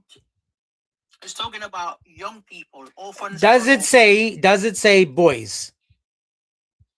It doesn't specify the age. Does it say boys? It doesn't specify the age in the hadith. You absolute donut. Is that talking about boys? No, it's talking about both boys and girls. I asked you specifically to show me where it says both boys and girls. Because in the hadith... Don't answer. Listen. Answer the question I asked. Can you show me where it says... Can you show me where it says girls? Please, listen again. Show me anywhere in that hadith that it says girls. Okay, show me in the hadith in the Quran where it says boys. Okay, beautiful. Watch this. You are such a donut. Shut it. You won't even let me talk. Shut it. You won't let me talk. You're a donut. I'm trying to help you. You won't even let me talk. Okay. For everybody, I want you guys to pay attention again, right? Pay attention again. What is on the screen? Can you tell me? What is this? It's not in the hadith, it's a title. What is this? What is that? What is that? What is this? It's not in the hadith. Is this in the hadith that I'm showing it to you? Is it in the hadith? Oh, okay, let's go there. Let's go there. Man, you were slower than most people, I swear to God. You one of the slowest people I've ever spoken to. Ever. Yeah, keep saying that. James, you're gonna give me time to speak as well, right? He's not slow, James. James, this is so stupid. Oh, James. This is so He stupid. lies to himself so much. He believes it. James, on there in the hadith, it's not there. This is the title. Just like in your Bible, titles are mentioned. Please let me talk. Please let me talk. Who would know better than the writers of the hadiths and giving these titles to them? Okay, You please let me talk. them. Please let me talk. Who Right? are them? Answer Okay. that. Who Okay. would know better? The writers of Sunnah.com giving it these titles as to what it's referencing. Okay, can I talk now? For them. So in the hadith, it didn't say boys. This is somebody putting it on the title Just like in your religion, Who's Christianity, that in the Bible. somebody? Please Who's let me that talk. somebody? Please Who let me is talk. somebody? You won't let me talk. Please let me talk. In your Who's the Bible, somebody? Oh, you're such a right? crybaby. You see now. You see, you won't let me talk. Cries. So in your Bible, there's titles mentioned in your Bible. Stop but referring it's to not- the Bible. it's not- Stop. I'm giving an example. That's all, right? So in your Bible, there's Wow. titles mentioned Let me there, just but you won't let me talk. shut You won't let up. me talk. Just shut up, please. My goodness, you thick. Listen again. I'm going to say it slowly. I'm going to say it slowly. Shut up. I'm going to say it slowly because this is quite embarrassing. Is this in brackets? The boys attaining the age of puberty and their witness. Is it in brackets? Is it in brackets? Is this in brackets? The boys. Now he doesn't know how to unmute. Imagine that. Now he doesn't. No, notice what happened now. He said, don't take it if it's in brackets. Now we go to the chapter heading, which is also in the Arabic, under the chapter heading, right? So under the chapter heading, it means it's talking specifically about the boys, unless these guys are all, the LGBT trans group of people. It's simple. The boys attaining the age. Who's been mentioned in this? It's the boy. Who is the boy? Umar. It's talking about the boys. This age 15 is the limit between childhood and manhood. He said, don't read what's in the brackets. This is not in the brackets. Can I speak now as well? I'm asking you a question now. Is this the section that I'm highlighting? Is that section in brackets? It's not in the hadith. Is it in brackets? I can't see brackets there, bro. Beautiful. So there's no brackets, meaning that in the Arabic, what does this mean? What does that mean in Arabic? It's Sayatini. What does it say? It's Sabyani. What does it say? I translated it for you, you donut. What does it say? Chapter on reaching puberty and the testimony of who? Who is the testimony of? Who is the testimony of? You're not letting me, James. It's not in the hadith. It's a title. It's the chapter name, you donut. What is the chapter? Okay, what is the hang on, watch this. What is the first chapter of the Quran? So the first chapter of the Quran is Surah Fatiha. Okay, so hang on now. Is Al-Fatiha the chapter name? No, but God is the one. God is the one. God is the one that named it. God is the one that named it. Oh my goodness. That's the name of the chapter. Okay, let me speak now. So that's the name of the chapter. James, give me time to speak. If it's called Fatiha and hold on. If Allah named it Fatiha, then that means that's the name of the chapter, correct? Am I gonna speak? Can you answer the question? Wait, I have to respond to what James said, please. Come on, you gotta be fair, guys. Come on. So James, yeah. So yes, we can marry young girls. However, this young here doesn't mean 9, 10, 11, 12. Oh. Because somebody who's 18, somebody who's 18 is still young. Somebody who's 20 is still young. Young here does not mean. Okay, watch this. I'm gonna ask you this. Pay attention. No, shut it, man. You're going in circles. Dude, I am not the Kaaba. I'm not the Kaaba. Stop going in circles around me. Just because I got 2 black stones doesn't mean you need to circle my stones. Okay, you understand me? Now listen carefully now. So I will let me agree with everything you say. Let's agree with everything you said. I'm going to agree with everything you said, and I'm going to agree with everything. I said I'm going to agree with everything you said about the girls at 18. Listen again. I want you to listen closely. So then you agree that Muhammad was diabolical, disgusting, and evil to sleep with a child if anyone under the age of 15 is considered a child. Do you? I've already James. Yeah, you said that your God miraculously made her into a woman so that Muhammad, who couldn't find any other woman, could sleep with her, because that's the miracle of Islam. Okay. So James, do you agree 18 is a young age? I'll try again. Stop trying to ask me what I believe is a young age. Listen again. You said that in the verse of 65:4, you are allowed to marry girls that are under 18, 15. You said that in this verse, it actually talks about you sleeping with these girls that are under 15, correct? I never said that under 15. I never said that. My goodness, I'll try again. When it says these girls are too young and menstruated, how old are they, according to the tafsir? So this will have to be 15 years old above. 15 and above, so then they're old enough. They're not too young. Well, 15 is 15 too young for you? We're in 2026. Is 15 too young? 15 years old is still young to many. Beautiful. So your prophet raped a child that was 6, married at 6 and penetrated at 9. You agree with me that that is disgusting behavior for a grown man, the best example to mankind, to not follow common sense and a young age, and that your God is a pervert that created a girl into an adult for a man to sleep with. How do you not see this? Okay, James, can I also ask you some questions as well?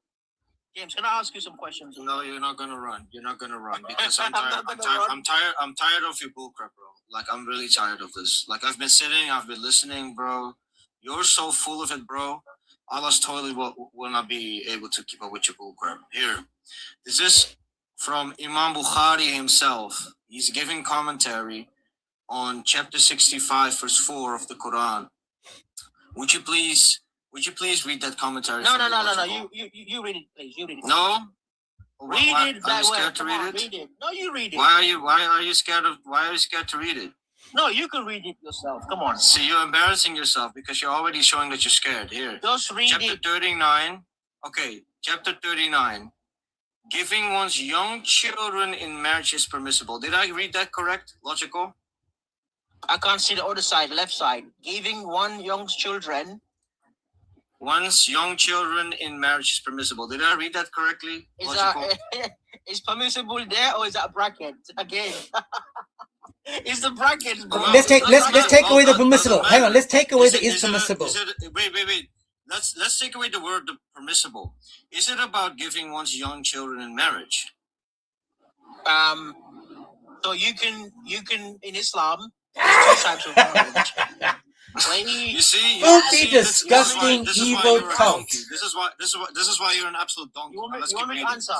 By virtue, no, I want you to shut up and keep on reading. Here, by virtue of the statement of Allah, and for those who have no monthly courses, I'm not gonna even read the brackets. Yeah, and the iddah for the girl before puberty is 3 months. Did I read that correctly? Illogical.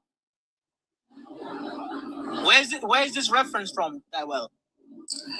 Bukhari, volume 7, chapter 39. Now answer the question. Did I read that correctly? And the iddah for the girl before puberty is 3 months. Is this hadith? No, you wait up. No, you answer my question. Is it iddah for the girl before puberty? Yes, it's hadith, you donut, it's Bukhari. My guy, it's commentary. You're slow. There you go. I already said logical. It's Bukhari's commentary. Okay. On 65:4. Can I just say this, Dawah? Sorry, Dawah, this is also in Sahih Bukhari 5133. It doesn't explain what you're saying, but it tells you giving away one's young children in marriage. James, trust me, I got it. Here. And the iddah for a girl before puberty is 3 months. Why? This is not in the hadith, though. It's not in the hadith. Wait, logical. No, this is. Can we both agree that this is Bukhari? Can we both agree? Can we both agree? Do you accept Bukhari's hadiths? I don't accept the Bukhari that goes against the Quran and the hadith. I don't accept it. It doesn't, because he literally ties in the Quran with his own hadith. Does the Quran according say to Bukhari? Does the Quran say the way according to he Bukhari, said it? logical. I don't like it when you turn into a Quran only Muslim. I don't like you apostating from your own religion. Stick to your Sunnah, bro. Here, in Sahih Bukhari 5133, Bukhari himself narrates that Aisha was 6 when Muhammad married her and 9 when the marriage was consummated, and he ties that in with 65 that the era for the girl before puberty is 3 months. So according to Bukhari, is Aisha prepubescent? Logical. So on this account here, on this account, yes, it does say that, but this is not the Quran. This is not Hadith. Oh, this is why you're pathetic. This is why you're absolutely pathetic. You're absolutely pathetic. You're throwing the very guy that gave you the hadiths under the bus because it doesn't fit your narrative. If you're gonna take from his hadith, you better take his commentary. I don't know. Let's do this now. Let's do this, guys. I just want to show you guys this. Just one second. Yeah. Did you know that according to Ibn Battal, this is from Fath al-Bari, by the way, page 26 and 27. Did you know that according to Ibn Battal, there is an ijma, there's a consensus amongst your scholars, logical, that it is lawful to marry a little prepubescent girl with an older man as consensus. That's not true. Even if, shut up, be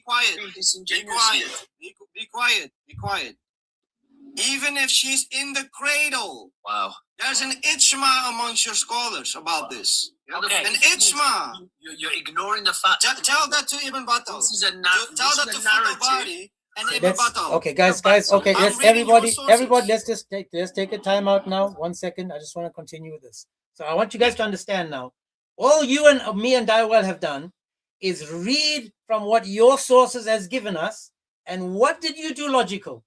You took me to a hadith. I'm nearly done. Please let me land. It's okay, don't panic. What I've done, please let me land. All I've done, dude, what is wrong with you, dude? What is wrong with you? Shut up, man. I'm asking you quiet to hang on a second. So let me land. Just sit quietly, please, bro. Please, let me finish.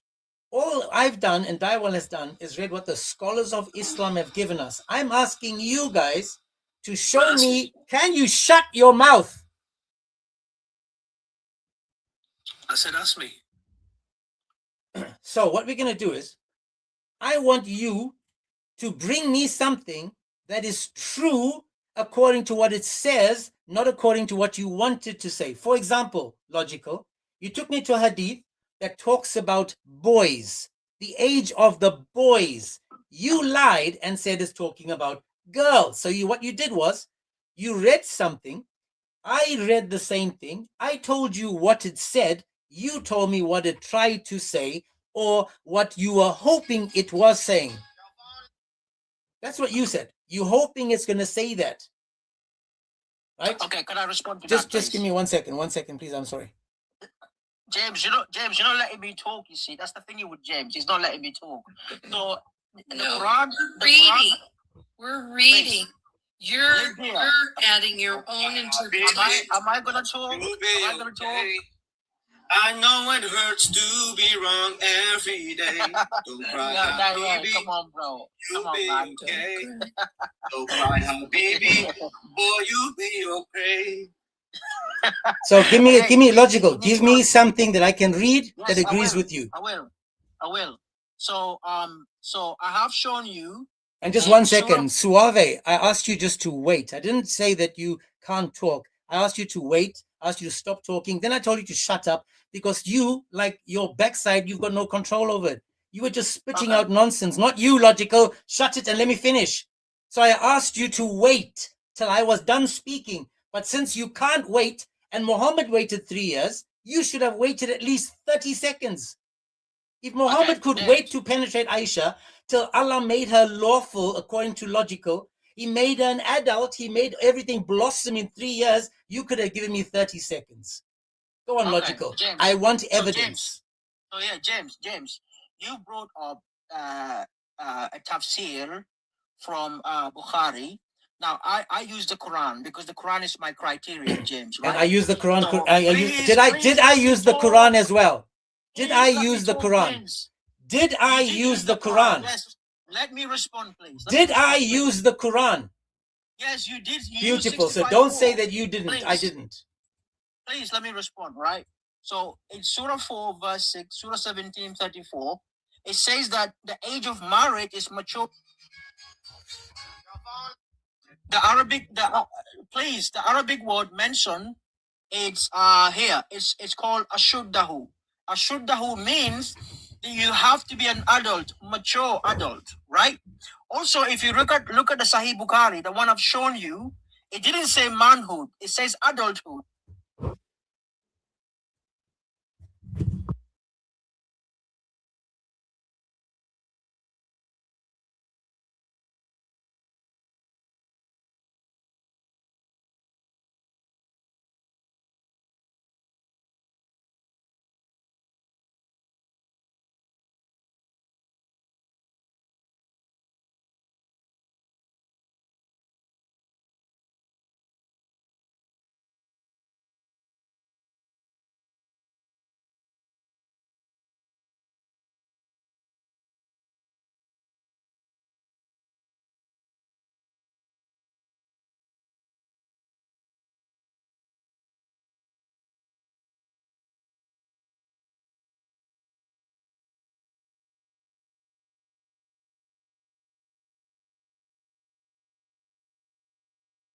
Right.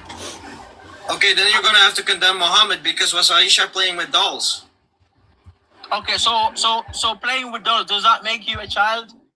Yes, because it's forbidden if you haven't reached the age of puberty. Because she had not reached the age of puberty.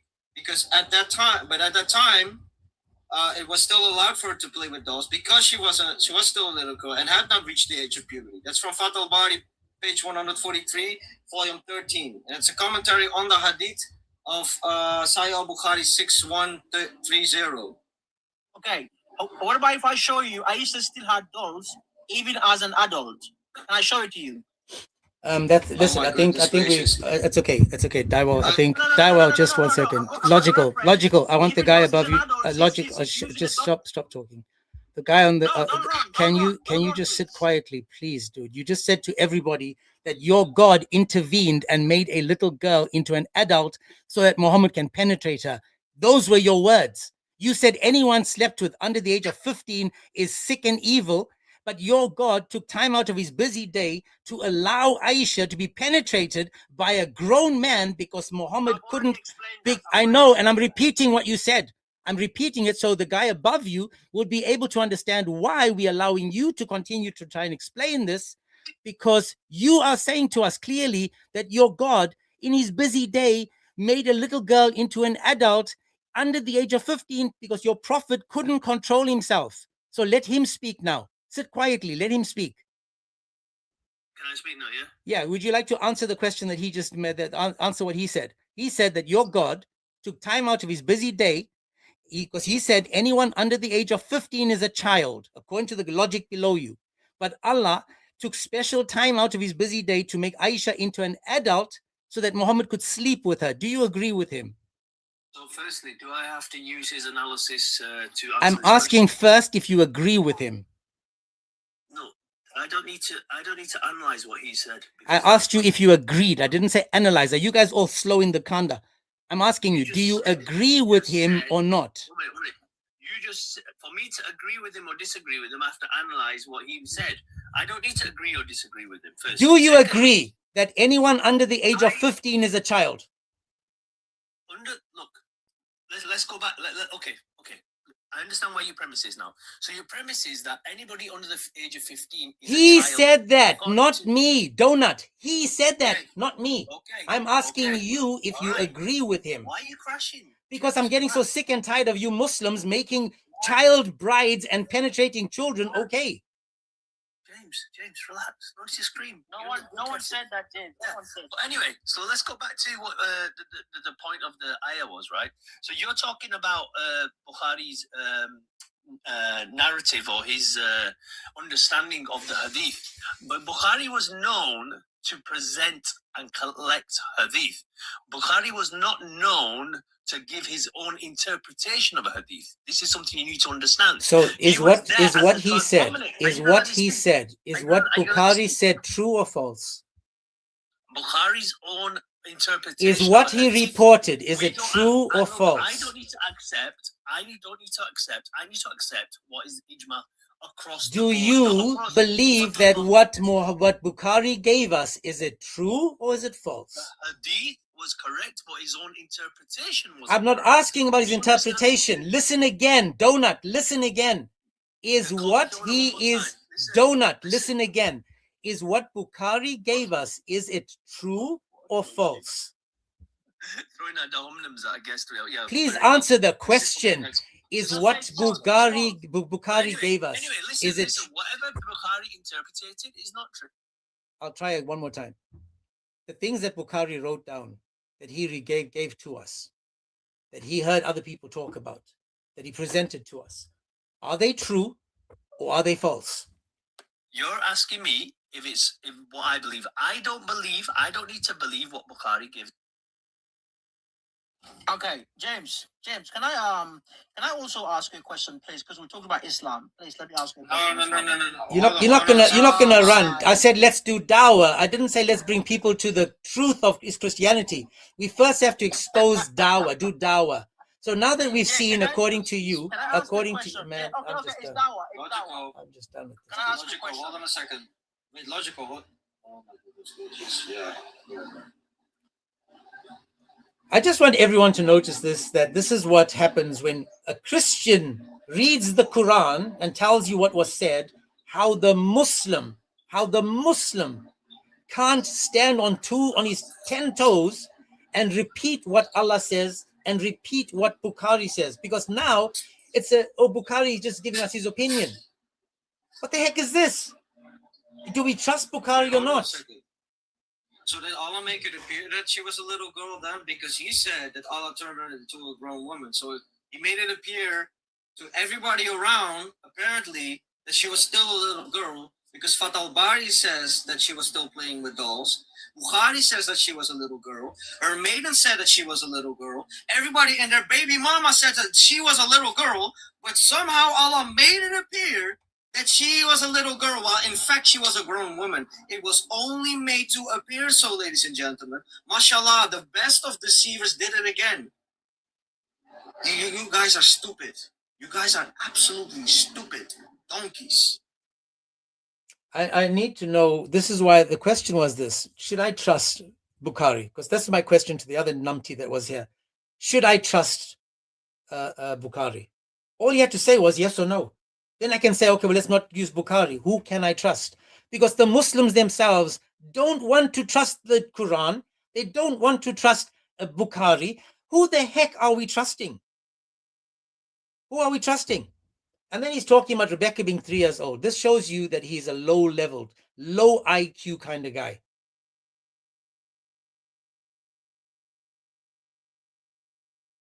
It's so embarrassing in 2026 to be a Muslim. It's so embarrassing. This is crazy. Worship a PDF file, and so shut up. But this, and remember again, because Daiwal and I showed evidence of what Islam gave us. None of the Muslims have opened up and said, well, let's see what this says. The only time that a Muslim said he can show us that a girl needs to be 15, he takes me to something that talks about boys. Boys. And then he says it's there, it's just in the invisible ink. You just can't see it. You just can't see it. This guy, Suave guy, he's such an... watch this, man. Watch this. Let me see. Hypocrite. Let me see.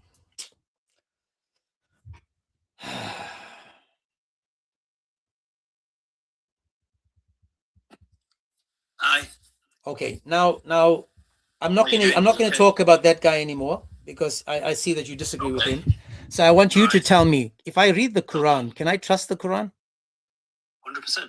Beautiful. So I can't trust Bukhari, but I can trust the Quran, correct? Nobody said that. When I asked you about Bukhari, you told me... The purpose, listen to me carefully, the purpose of Bukhari was he was a hadith, he was a muhaddith scientist, okay? His purpose was to bring, and this is why he was the best, he distinguished if a hadith was sahih or not. Could he speak Arabic? 1 second, could he speak Arabic? Yes, I can. Not you, him. What would you like? Bukhari. Could Bukhari speak Arabic? Bukhari could speak many languages. Show me evidence that Bukhari could speak Arabic. I don't think I can provide that evidence right now. I'll have to get off the phone. I'll get off the screen. No, it's okay. We'll come back to that. We'll come back to that. We'll come back to that. It's okay. Can I trust Ibn Abbas? Ibn Abbas, Ibn Abbas was one of the Sahabas. Can I trust him? It's a simple yes or no. Can I trust him? Depends on what he brought forward. Okay, so it depends. There we go. Can I trust Jalalain? Let me explain something to you. You keep asking me all these I names. just want to know, who can I trust? Who can I trust? This is what I'm going to tell you. Every single scholar, like for instance in university, you have somebody who's biology expert, you have somebody who's an engineering expert, you have someone who's a mathematician. Who is the ink of the Ummah? Who is the ink of the Ummah? Who is the ink of the Ummah? Are you going to let me talk? Who is the ink of the Ummah?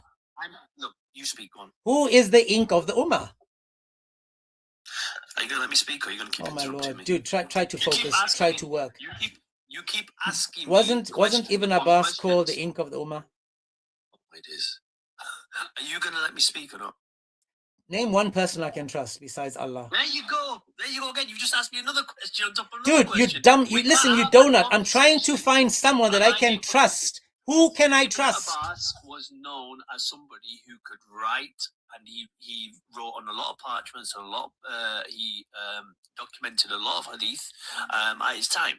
However, the chain of narration was where the science comes in. So the chain of narration has to be documented through various people. It has to be narrated by various people, and their profile has to be distinguished as well. Okay. That doesn't mean to say that Ibn Abbas was somebody who can verify if a hadith was 100%,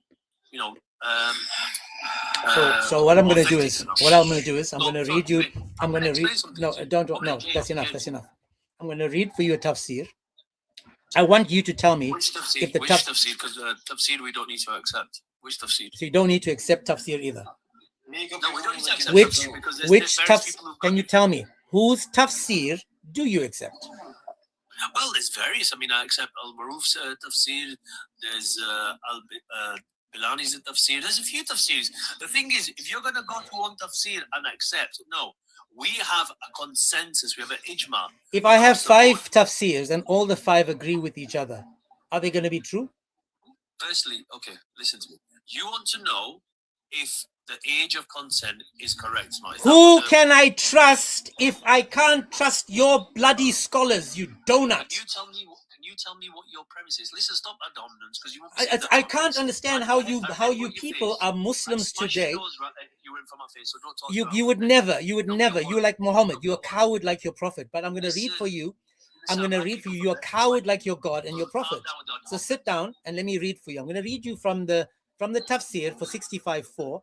And we're going to see what they say and if they all say the same thing. Now, I know that you're trying to flex your ballerina biceps, but go take it somewhere else. It says, this is again, I'm going to show it on the screen over here so I'm going to show it so you guys can read it. Tafsir for 65:4.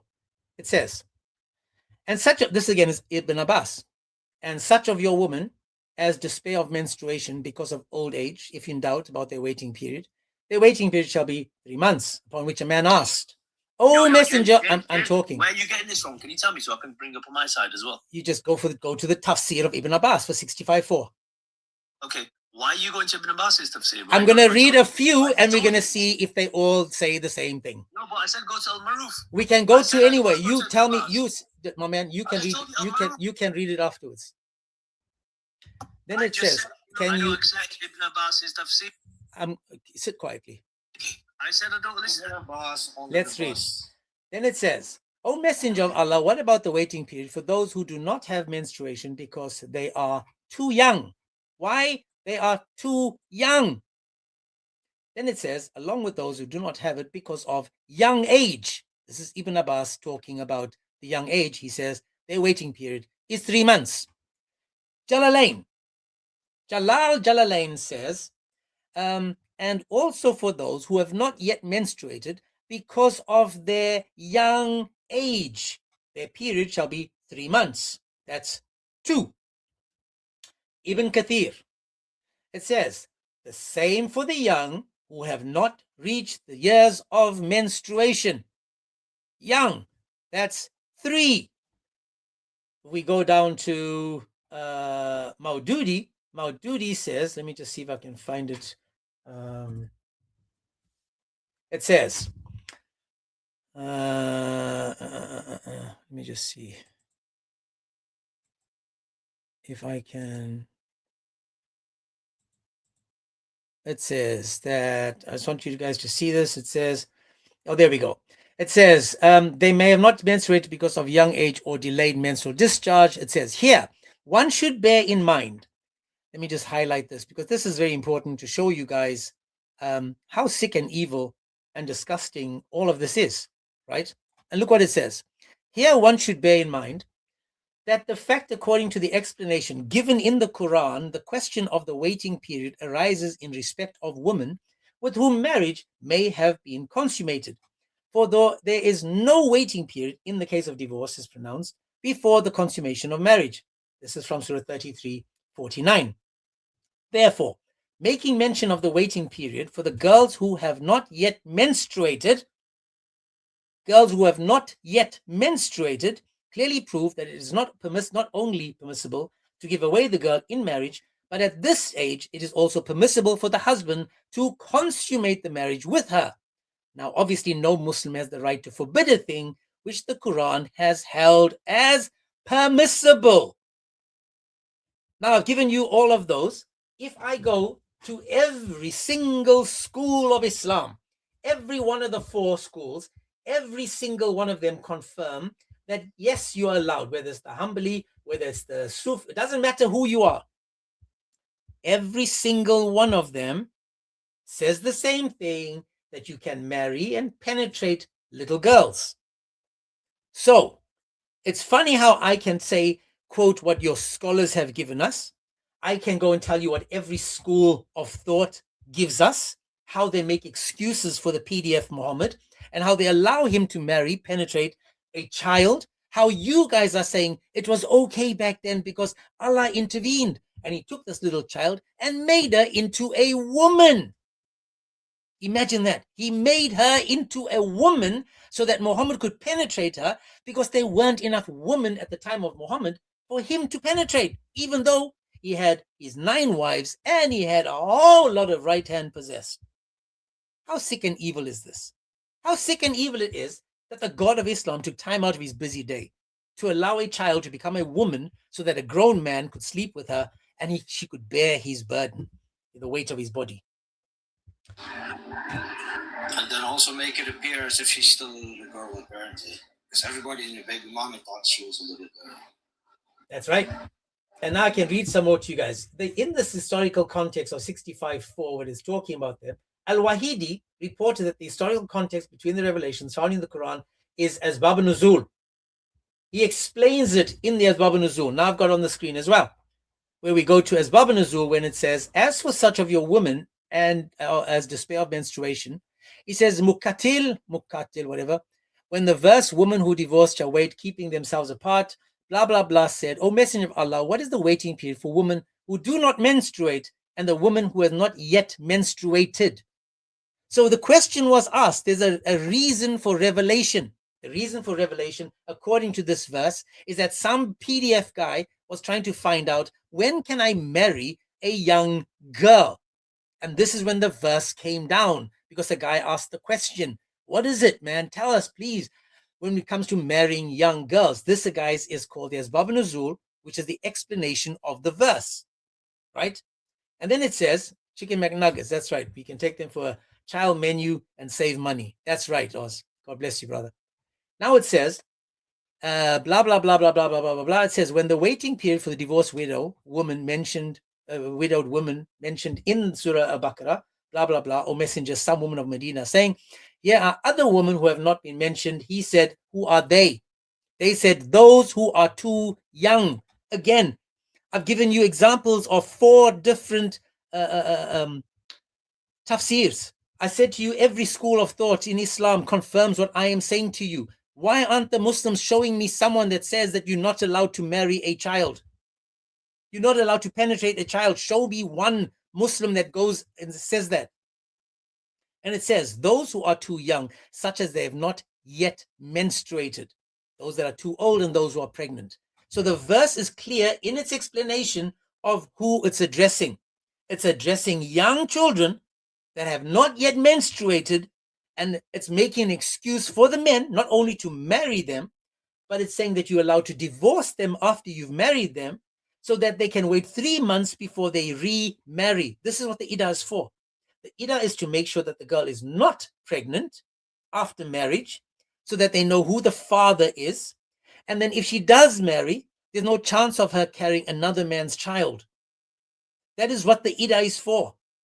The 3 months is the time between marriage number 1, 2, 3, 4, 5, whatever it is in Islam, and the next marriage. Now, it's funny how I can read.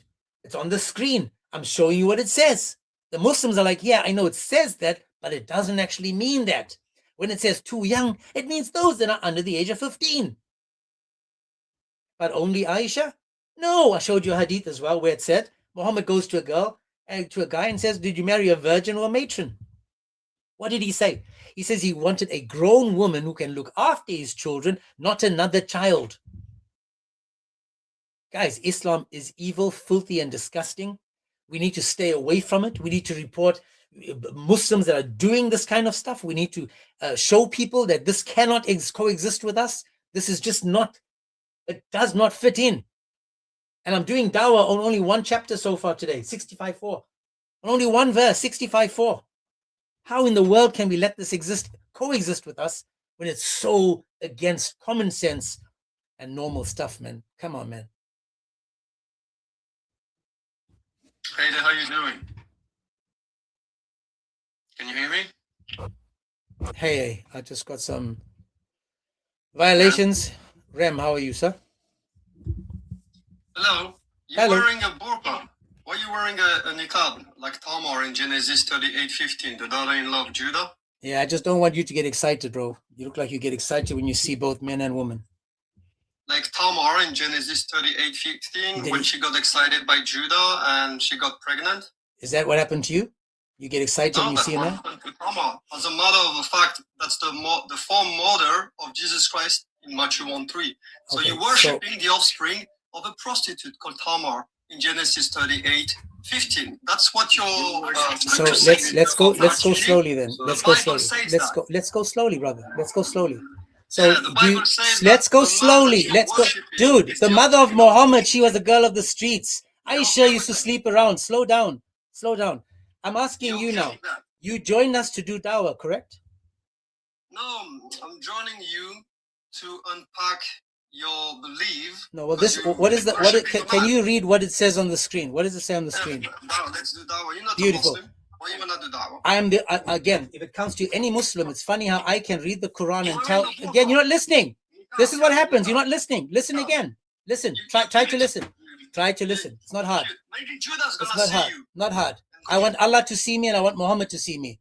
So again, listen carefully now. I'm asking you again. Listen carefully. If I do Dawah and I tell you what Allah says, am I lying to people? Yeah, because you're a Christian, you're not a Muslim. So Didn't Islam come for all of humanity? Listen again, dude. You're trying to be smart, but you're a Muslim. Listen again. Did the Islam come for all of humanity? You're repeating yourself. Did Islam come for all of humanity? You say that already. I'll try it again. Listen again.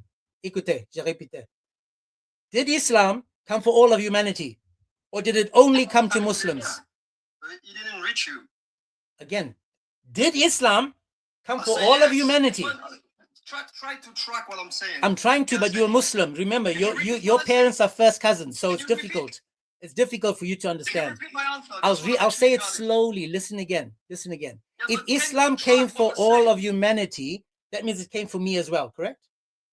Yeah, and it didn't reach you. So it didn't reach me. How is it that I know more about? How is it that I know more about Islam than you do? Oh my gosh! I'll try again. Why is it that I know more about Islam than you do? You're having failure of communication. Something's wrong with your demeanor. My parents are not first cousins. Yeah, but the first cousin, you know that Abraham, That- Sarah. It doesn't. You said yes. Now, Are your parents first I cousin? want you guys to Are your see parents this. first cousin? Watch this. Watch this. I want to. Are your parents first cousin? Genesis 20:12. With your gap in your teeth, you're ugly. With your ugly face. It's okay. It's okay. Dawah. It's okay. Watch this. Watch this, guys. I want you to pay attention. Now we're gonna see now who knows more about Islam and who is doing more dawah. Okay, I got whatever your name is, Rem. You got a rim job. Rim job. Just listen up. I'm talking. Listen again. Now we're gonna do dawah and see who knows more about Islam and who knows more about Christianity. Right? We're gonna go slowly now. Let's go slowly. Let's go slowly. I said, let's go slowly. I keep muting you. I want you to listen. Try to listen. Listen again. I'm not Muhammad. I didn't sleep with a child. I didn't penetrate a child. I didn't grape a child. I didn't wait for her to get matured by Allah's permission. Listen again. Again. Stop talking. I'm trying to talk. I want to have a conversation. Stop talking. We're going to find a topic now to see which is true, right? Do you agree that the God of Islam allows Muslims to marry and penetrate children?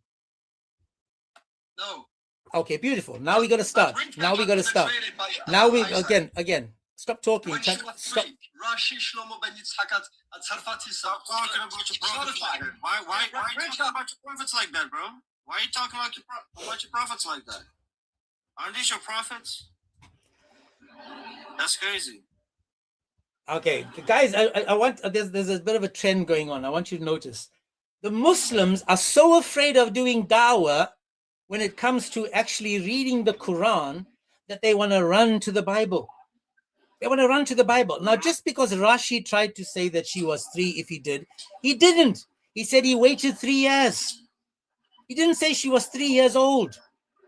He didn't say that. But yeah. I'm so sorry. I want to embarrass this guy. I want to absolutely embarrass him. Can you bring him back up? Yeah, I don't know. He's where is he? Hey, donkey. What's your evidence that Rebecca was 3? It's in okay. I'll give you the verses if you. What is your evidence? And don't give me Rashi. I don't care about Rashi. Give me the Bible verse that shows that she was 3. Go ahead. Yeah, sure. Hold on. I'm gonna embarrass you. Yeah, you're embarrassing. Yeah. Right there. Put it in big. By the way, I'm taking this as a concession that you. I'm taking this as a concession that you think that it's okay to grape 9-year-olds. Now go ahead. Did you say you're rejecting Rashi? Yes. I don't want Rashi. I don't need Rashi. I don't need Rashi. I need the Bible verse that shows me that she was actually 3 years old. Show me the Bible verse. Because I will cook you and your Rashi. I will cook you and your Rashi. Let's go to the Bible right now. Let's go to the Bible right now. Show me from the Bible right now that she was 3. Can you put me in big? Okay, I just want you guys to notice what again. Notice what happened, right? Notice what happened. No, shut your mouth and wait. Stop talking and just hang on a second. It's okay. This is like showing me a Shia source. This is like me showing you a Shia source. You're the Yahman. Okay, just hang on. Okay, it's okay, Dawah. It's okay. I have the Bible on the screen. And we're gonna read the Bible. Can you sit quiet, dude? Sit quietly. Listen, dude. Sit quietly. I've got the Bible in front of me. I want to read it for you. Sit quietly. Pretend you're Muhammad and you're waiting for Aisha to turn 9. Hang on a second, brother Dawah. I want him to pretend he's like Muhammad, waiting for Aisha to turn 9. We're going to read now, right? Watch now. It says, the servant, I want you to, on the verse, all the yellow, I'm not crying, bro. I'll bring you back up because you keep disturbing. I'll bring you back up. I'll make you like my yo-yo, like your Allah, every time he comes down on the third part of the night, I'll drop on you and bring you up like a yo-yo, like your God. Now, according to the verse, guys, he says that Rebecca was 3 years old. When we go to the verse, what I did was I highlighted all the words that say woman. All the words that say woman. Now, when we go to the verse, it says, I'll just take you here. Let the young woman to whom I shall say, please let down your jar that I may drink. So the question was, he's looking for a young woman, not a child like the rapist Muhammad. He's looking for a woman. Then it goes on. The young woman was very attractive in appearance, a maiden. Now notice again what I've done is I've read. I'm going to mute you, my brother. You got a lot of background noise.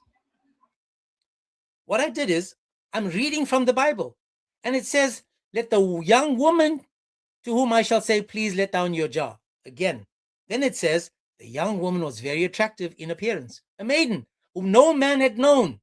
If Muhammad was there, he would have known her because that's the type of pervert he was.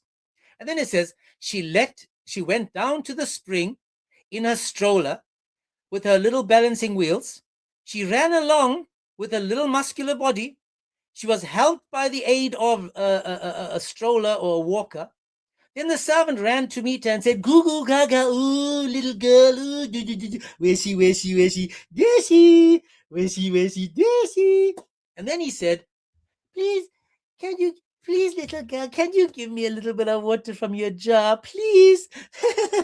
And she said, "Oh, goo goo gaga, goo goo." And then she brought out this little jug that was made by her father when she was playing with a little tea set. And she said, "Goo goo, water, water." And he was like, "Woohoo, you gave me water."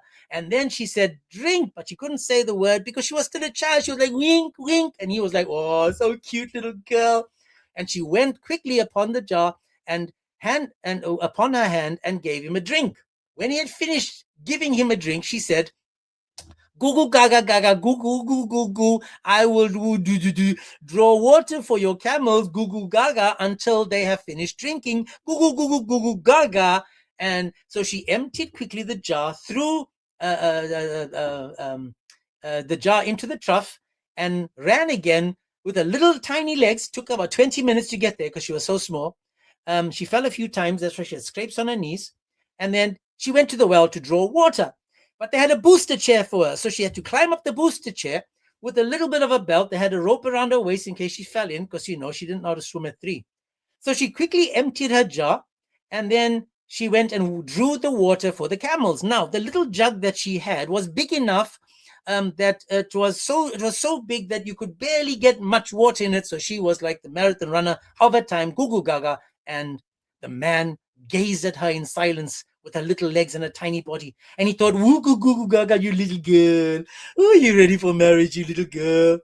Then it says, when the camels had finished drinking, the man took a gold ring weighing a half a shekel and 2 bracelets of her arms weighing 10 golden shekels. Now, they were so difficult and so heavy that her arm fell to the floor.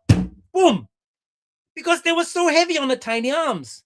And she said, "Please tell me whose daughter you are. Is your room..." Now, let me say it how he said it. He said, "Oh, little girl, please, who's your daddy? Who's your daddy? Who's your daddy now?" And then she said, "I am the daughter of Bethu, the son of Milcah, and whom she bore to Nahor." She added, "We have plenty of both straw and fodder." I'm sorry. What she was like saying is, "Oh, goo gaga, nama nama num, camel, no, eat, camel." And then, sorry, brother. If you go to Genesis 5, Genesis 25, verse 20 and 21, it says that Rebecca was barren and that she was pregnant with twins. Replan, sir, can a 3-year-old be pregnant with twins? But hang on, man. Hang on. I've got the story going over here, man. We got the whole story going. Because now she added, "We have plenty of both straw and fodder." Now, she's like, and a room, natty nat, good night, sleep. The man bowed his head and whispered to the Lord, "Blessed be the Lord, the God and master of my Abraham, who has forsaken his steadfast love and his faithfulness towards my master." Now, Rebecca is now the child that he wants us to believe she is. Because he said to her, perhaps the woman, woman, he meant child, the little girl, maybe the little girl, Goo Goo Gaga, will follow me. Because why? He had candy in his pocket. He's like, oh, little girl, you want candy? Follow me. Come on, follow me. You know you want to follow me. Come on, you 3-year-old, follow me. So the verse keeps saying, calling her a woman. Unbelievable.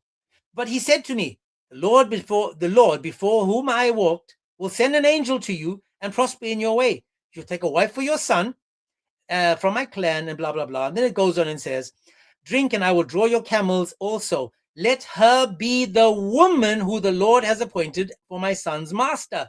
Goo Goo Gaga Bloody Nana. Notice now, nowhere in the verse does it talk about her being a 3-year-old child. Nowhere in the verse does it say that. But what we have from Islam is that we have a child, a 6-year-old, raped and penetrated at 9. Goo Goo Bloody Gaga. And you guys are okay with that because that's the filth that you believe. This is the God of Islam. It's funny now, I've taken you to the Bible. You want to take me outside of the Bible to someone else that's trying to make stuff up. I bet you if I went to him, he'd tell me that Muhammad was a false prophet and a PDF. You take that as well? I bet you he would say that about Muhammad. And even if Rebecca is a 3-year-old in this, I'll let you have this. If she was a 3-year-old, are we talking about the best example to mankind? Do we condemn this today? Goo Goo Bloody Gaga? I would. But Captain Donkey cannot condemn his own prophet. Because Captain Donkey would probably mount a 9-year-old himself. That's why he kind of likes it when Isaac does it, according to him. Let's do Dawah, people. Why can't I do it? Let's do Dawah. Let's just do Dawah. Can you believe this, guys? We are willing to condemn. If this was true, we'd condemn it. We would say that this was not okay. I dare you as a Muslim to say that what Muhammad did wasn't okay. I dare you. If Muhammad is the best example, again, we're back now to doing Dawah. The Muslims claim Muhammad is the best example to mankind. The Muslims say that Muhammad is the best example to mankind. And guess what? Look at what he's calling me. Oh, my Lord. And watch this, guys. Watch this. Hang on, Dawah. Remember, Muhammad used to cross-dress in Aisha's clothes. Muhammad used to wear Aisha's clothes and get revelation. Muhammad wore woman's clothing to get revelation. He said, oh, if I don't wear your clothes, Aisha, because he was a midget, he was a tiny dude, he was a little dwarf, little guy, tiny man, that he fitted into the clothes of a 6-year-old. And that's how he got revelation. Unbelievable. This is what you want us to follow. This is what you want us to follow. Absolute nonsense. He was the first LGBT and the big T. That's right.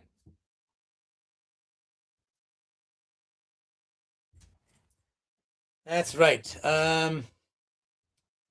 Unfortunately, guys, I just had some silly news, but I actually using my phone. I need to make a call, urgent call, but if I can just send a message here. There we go.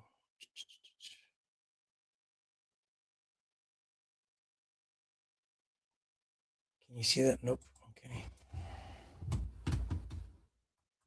I think this is the same guy Tiger debated once upon a time about the lineage of Jesus. And then he tried to prove that Jesus came from a cursed line. And then I went on the street and I asked him, like, do you have the actual lineage of Jesus? He said no, and I laughed at him. Yeah, that was him. That was him that had that debate with Tiger. I forgot. I think it was on like the Rocks Live or something like that. He's a slow gap-toothed having donkey that doesn't know how to do Dawah. So what he does is he runs to the Bible because he cannot defend his PDF file prophet. That's what he is. Okay, sorry guys, I just needed to do something. But let's just talk, since we're doing Dawah, we're going to now talk about who is the best example to mankind. How many of you guys think that Isaac was the best example to mankind? Anyone believe that Isaac is the best example to mankind? Anyone? Okay. Let me see if I can bring him back. But he just needs to chill. He needs to be able to have a conversation without trying to be smart, because he's a Muslim. He forgets. You said Isaac is the best. I asked a question. Do you agree or disagree? Or do you think that Isaac is the best example to mankind? No, I don't believe that in the Bible is the best example of my. Beautiful. Who do you believe? Again, dude. Again, who is the best example to mankind? Muhammad sallallahu alaihi wasallam from the Quran perspective. Okay, beautiful. So Muhammad is. Did Muhammad sin? Every human sins. Beautiful. Did Jesus sin? No, maybe. So if every human sins and you don't know if Jesus sinned, that would make Jesus God, you donut. Even the Quran said What? that he didn't sin, 'cause it said he was a pure. He was a pure boy. He was holy. That's right. That's right. Now watch this, guys. I'm not done. Watch this. Now he just opened the door. He just opened the door. You just opened the door to show everybody how you just got cooked. Now watch this. Show me again. Shut up and listen. He became a curse. There's a big difference between being cursed and becoming a curse. But that's not what we're talking about. Don't panic. Don't panic. Shut it. Shut it. Listen again. Listen again. I want you now to do me a favor. Show me anywhere in the Bible, in the Quran, that Jesus committed any sin. He didn't, but you can do the same thing with every single biblical figure. Slowly. Don't try to be smart. You're a Muslim. Don't forget that. Now listen again. According to the Quran, I'll try again. According to the Quran, did Muhammad sin? No. Okay, beautiful. Now we're going to go to see where Muhammad sinned, right? And if I show you that Muhammad was a sinner. You know who sinned? Judah and Tamar in Genesis 38:15. And Jesus is from that lineage. It's okay. It's okay. Guys, it's okay, guys. It's okay, guys. It's okay. It's okay. He's a Muslim. It's okay. A clear example. Okay, again, stop crying. I asked you about Jesus. I didn't ask you about anyone in his lineage. Try to focus. Muslim. Moment. Again, this is why I'll keep muting you. This is you two. You're not smart enough. Don't forget that. You're Muslim. I'm trying to work with you. I'm going to show you on the screen. Sit quietly, dude. You're a Muslim. Sit quietly. Pretend you're the pigeon on the Kaaba. Don't crap all over the Kaaba. Sit quietly. Now, in the Quran, in Surah 47:19, I'm going to take you to. Can you sit quietly, dude? What is wrong with you? Listen. I'm helping you. I'm doing Dawah. Shut it. I'm doing Dawah. Mute me in the chat. Shut it. I will. Thank you. So now we're going to go through. Remember what he said? All humans sin, but Jesus didn't sin. Watch this in the Quran, Surah 47:19. Talking to Muhammad, it says, "Know thou therefore that there is no God but God, and ask forgiveness for your sin." Talking to Muhammad, who is the sinner? Muhammad is the sinner. Another verse. Let's go to another one. Let's go to Surah 48:2. 48:2. And we're going to see now, since we're talking about the best example, let's see what it says. That God may forgive you, talking to Muhammad, forgive you for thy former sins, for the future sins and the past sins. So Muhammad had sins past and he will commit sins in the future. That's two. Let's go to one more. 40:55. Let's go to one more. Surah 40:55. And again, each of these is telling us clearly that Muhammad was a sinner. The guy said, Jesus wasn't a sinner, and only God doesn't sin. Boom, shakalaka, checkmate. 40:55. So be thou patient. Let me just move this. Be thy patient. Surely God's promise is true. Ask forgiveness for thy sin. Muhammad, 3 times in Quran, was a sinner. In the hadith, he was asking 70 times a day, 70 times a day to 100 times a day for forgiveness of his sins. Why would I follow a sinner like Muhammad, the one that married the child, when I can follow, according to this guy, Jesus, who committed no sin? I don't care about the lineage. I'm not interested in the lineage. What you guys need to understand, I'm going to say this slowly, and this is important. When it comes to the lineage, remember that every single disciple, everyone that Jesus took, was a sinner. What is the story behind that? What are we trying to learn from this? Is that when we understand that Jesus took sinners, it's showing us that even though we are sinners, that there's always hope for us in Christianity through Christ. But in Islam, no, there is no hope. There is no future, because Allah in the Quran decides whether he wants to send you to heaven or send you to hell according to how he feels on the day. So if he feels like you're going to hell, then you go to hell. But watch this, guys. In the Quran, Satan is cursed in Surah 4:18, 4:118. Satan is cursed. In Galatians 3:13, it says Jesus became a curse. So the question that he's trying to prove now is that whether Jesus is cursed. This is what he said. He's trying to say Jesus is cursed. No, big difference. So here Satan is cursed because Allah cursed him for not prostrating and vowing to mislead people. And according to the Bible in Galatians again, 3:13, Jesus is cursed. This is a false equivalent, because what you're trying to do is make it say something it doesn't say.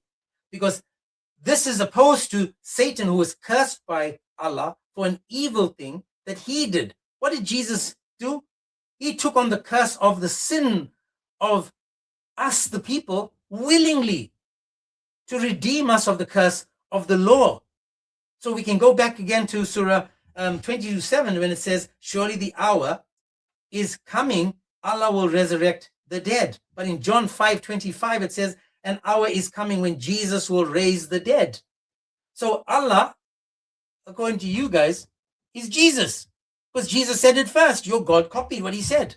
So don't come and tell me that Jesus is cursed. No. This is what happens when you try to be smart and you're Muslim. This is what happens when you try to say something and think that you made sense about something. So all I'm saying to you is, why follow a man that I'm a better example than Muhammad? Every single one of you is a better example than Muhammad. We are all better examples than Muhammad. None of us are penetrating children, unaliving people, putting coals on people's chests to find out where the treasures are, having many wives, breaking all 10 commandments. None of us are doing that. Muhammad did all of that. Muhammad broke every single commandment that there is out there. Why? Aisha said it best. It's funny how your Lord, not our Lord, it's funny how your Lord hastens to fulfill your desires. That's a boom shakalaka when you try to be smart and come to a Christian life with your Muslim brain. All I'm saying is, why follow a sinner when you can follow someone that is without sin? Take that to the bank and see if you get any halal interest. Is there any other Muslim that would like to help us understand Islam? Because so far, we don't know about this guy called Muhammad, and we wouldn't live next to him or have him as our neighbor, son-in-law, brother-in-law, father-in-law. Can you imagine having this as your son-in-law? Muhammad comes in and he's married to your child. And he says, no, Allah said it's okay, so I can. Imagine that. Imagine having this guy come over and go, oh, I'm just going to go out and, use my sword to terrorize the rest of the nations so that they can all become Muslim. Imagine that. Imagine having this guy that's saying that you can commit adultery, fornication, own slaves. This guy, this Muhammad, this is the best example to mankind according to Muslims. This guy, Muhammad, to me is the worst person that's ever walked the earth. And they think this is a good example. Imagine saying you go to your neighbor's house and you go to be harsh to them. Give them three options. Either they become Muslim, you unalive them, or they have to leave. Imagine saying that to the people. This is supposed to be a good example to mankind. Ain't no way this is a good example. James, you sound like a white man. How do white people sound? I guess like me. How do you know I'm not white? I just appear to look like I'm not white. Allah made it to appear so. Imagine that's right. Imagine Muhammad saying that you must breastfeed your neighbor if he comes to visit you. Imagine that. Oh, mashallah, that sounds so wise. Oh, Muhammad. But he says, hang on a second. You can't look at their hands. You can't look at their fingers. You can't look at their toes. You can't look at their ankles, not even their elbows, but you can sure suckety suck 5 times. That's okay. But please don't look at their hands, because that's not allowed. This is, again, the best example for mankind. The best example, people. This guy that came up, tried to be smart, pulled a little brain fart, didn't understand who he's talking to, and come on, man. Come on, man. He's still in the chat requesting. What are you requesting for? And James, what's crazy is that they're so quick to throw something about like Isaac or someone in the Bible or something like that, but these are the same people that, according to your scholars and your religion itself, accept these people as prophets. So you're going to talk down on your own prophets. And you're not supposed to do that. Because the Quran says don't make no distinctions amongst prophets, or say one's better than the other. Talk about this or talk about that. So if you're going to say one's wrong, then you have to say the other one is wrong too. Because now you're making yourself sound like a hypocrite. Oh, I do sound like an hypocrite. You are You sure about that? Yes. Yeah. Okay. Hold on. Yes. Because if you're going to say that one prophet is wrong and it's the same prophet that is in your religion, then you're going to say, then you would have to say the same thing is with your religion, because your Quran confirms the previous scripture. So now you have a dilemma. No, because it says that your scriptures has been modified. Nowhere in the Quran. Show me where it says that. Show me where it says that. Show me where it says that our scriptures have been modified. Yeah, it says that they took the book and they changed things that say this. Show me, give me chapter and verse. Give me chapter and verse. Give me chapter and verse. So let's do this. Let's do this. Before we go there, listen again. Before we go there, I asked you again. Stop, dude. What is wrong with you, dude? Sit quietly. Sit quietly. Pretend you're the pigeon on the Kaaba. Don't crap all over the Kaaba. Listen again. I asked you a question. I asked you a question about the best example to mankind. You said Muhammad was, correct? And yet we proved to you that Muhammad was a sinner, and you said that Jesus wasn't a sinner, correct? The whole lineage of Jesus Christ are sinners, all of them. And okay, that's fine. That's fine. I didn't ask about, again, listen, I didn't ask about the lineage. Dude, shut up, man. I didn't ask about the lineage. I'm asking about Jesus. I asked you, was Jesus... What happened to your eyes? They're puffy and red. Is it? Been crying? I have been crying. I'm crying for you. What happened? I'm crying for you. I heard that you got zooted like Muhammad did. That's the last time. Don't request again, bro. Just stay down.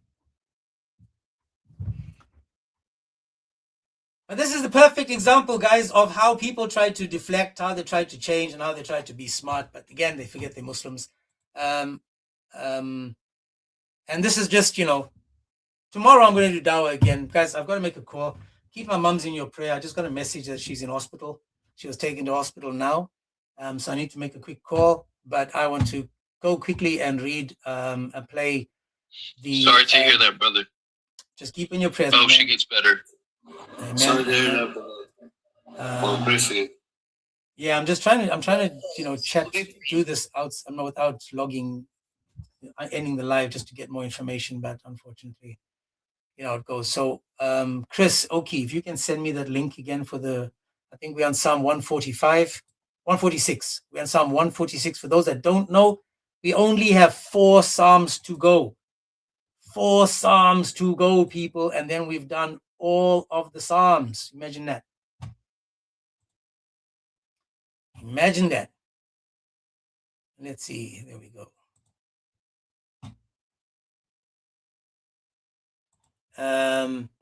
And I have tried to fix my interweb, but let's mute this and play.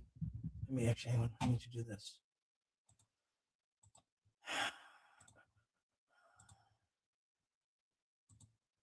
$145, please, Chris.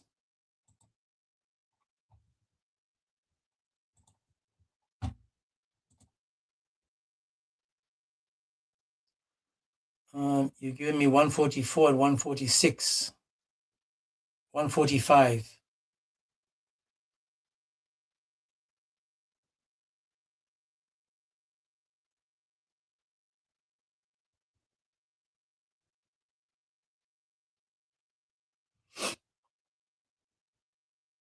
Let me just see that.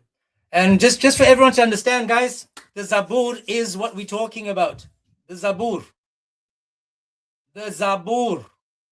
So if any Muslim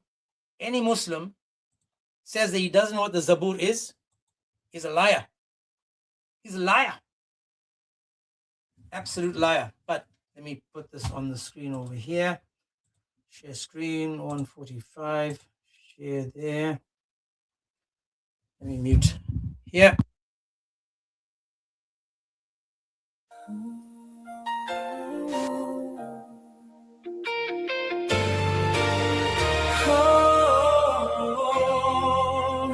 I will exalt you, my God the King. I will praise your name forever and ever, every day. I will praise you and extol your name forever and ever. Great is the Lord and most worthy of praise. His greatness no one can fathom. One generation commands your works to another. They tell of your mighty acts. They speak of the glorious splendor of your majesty. And I will meditate on your wonderful works. They tell of the power of your awesome works. And I will proclaim your great deeds. They celebrate your abundant goodness and joyfully sing of your righteousness. The Lord is gracious and compassionate, slow to anger and rich in love. The Lord is good to all. He has compassion on all he has made. All your works praise you, Lord. Your faithful people extol you. They tell of the glory of your kingdom and speak of your might, so that all people may know of your mighty acts and the glorious splendor of your kingdom. Your kingdom is an everlasting kingdom, and your dominion endures through all generations. Ooh, the Lord is trustworthy in all he promises and faithful in all he does. The Lord upholds all who fall and lifts up all who are bowed down. The eyes of all look to you, and you give them their food at the proper time. You open your hand and satisfy the desires of every living thing. The Lord is righteous in all his ways and faithful in all he does. The Lord is near to all who call on him, to all who call on him in truth. He fulfills the desires of those who fear him. He hears their cry and saves them. The Lord watches over all who love him, but all the wicked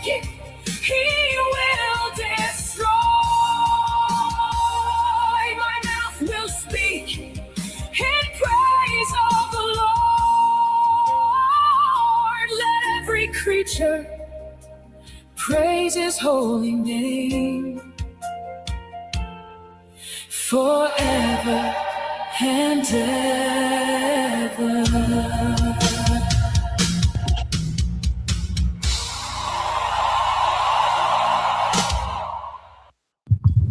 Amen. And again, thank you so much, Chris Oakey, for that. For those that are not following, it's Chris Oakey on YouTube. He's done the hard work of making all the Psalms into music for us. And again, we're on Psalm 145, meaning we've got 5 more to go. And then we've done all the Psalms, which is amazing that we get a chance to do this. I know I've been away for almost 2 months. In that, I was back maybe for 3 or 4 days doing a couple of lives. But I should be back now until September. So I should be fine now.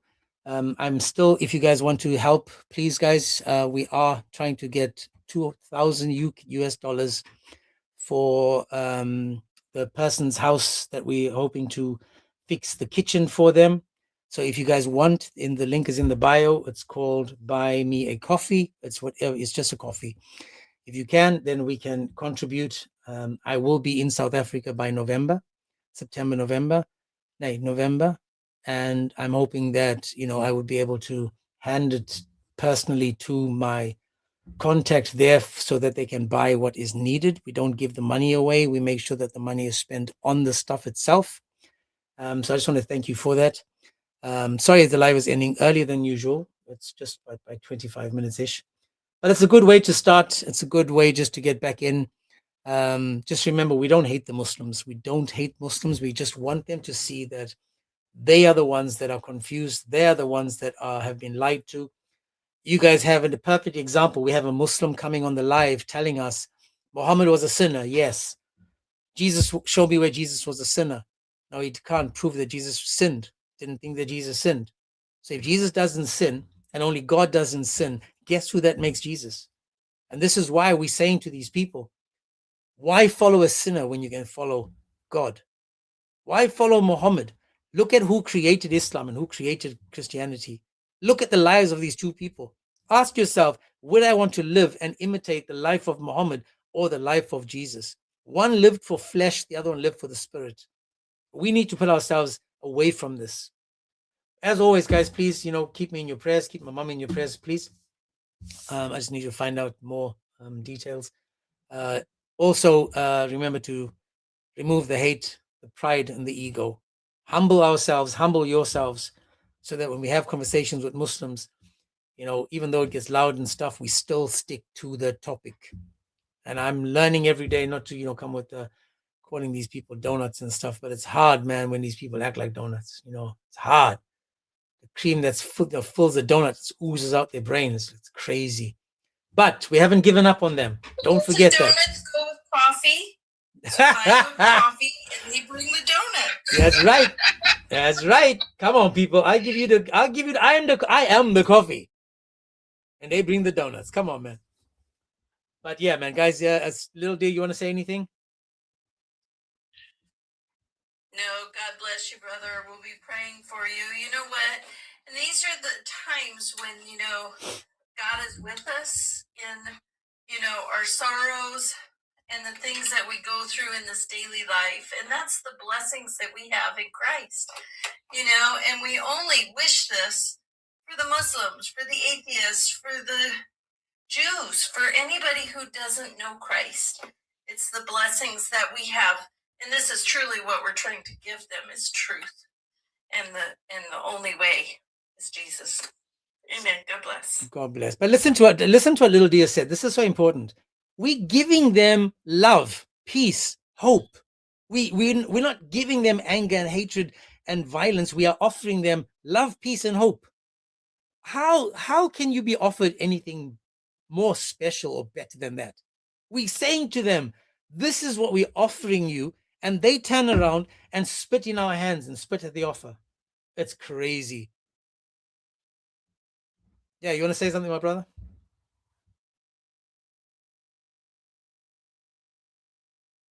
You speaking to me, James? Yeah, I thought you unmuted. Oh, I just want to say thank you for having me up. I enjoyed it. God bless everybody on the panel and on the chat. And just remember, Jesus loves you. Amen. Dawah, my brother. And I hope that your mother gets better, Brother James. Thank you, sir. Thank you. I'll be praying for your mother as well, man. God bless. Thank you for that. Thank you for that. Okay, guys. With that, let's just as I said before, guys, we show love, and sometimes it's tough love, and it doesn't mean that because I am, calling these people out or being loud with them that I dislike them. When you misbehave, your mom raised her voice, your dad raised his voice at you because they wanted you to focus, to pay attention, to heed what they're saying. And everything they prepared you for was to be a better person in the future. No, we're not like Allah that prepares you to do bad things and then hopes you do bad things just so you can come ask for forgiveness. That's sick and evil. We are saying that we are offering the love, we're offering the peace and the forgiveness, and we're offering you the salvation through Christ. This is the best offer you can have. So we're sharing this freely with everybody. And we just pray that you guys are opening your hands and taking what we give you. But I need to go, guys, and we will chat again tomorrow. Take care, guys. God bless. God bless.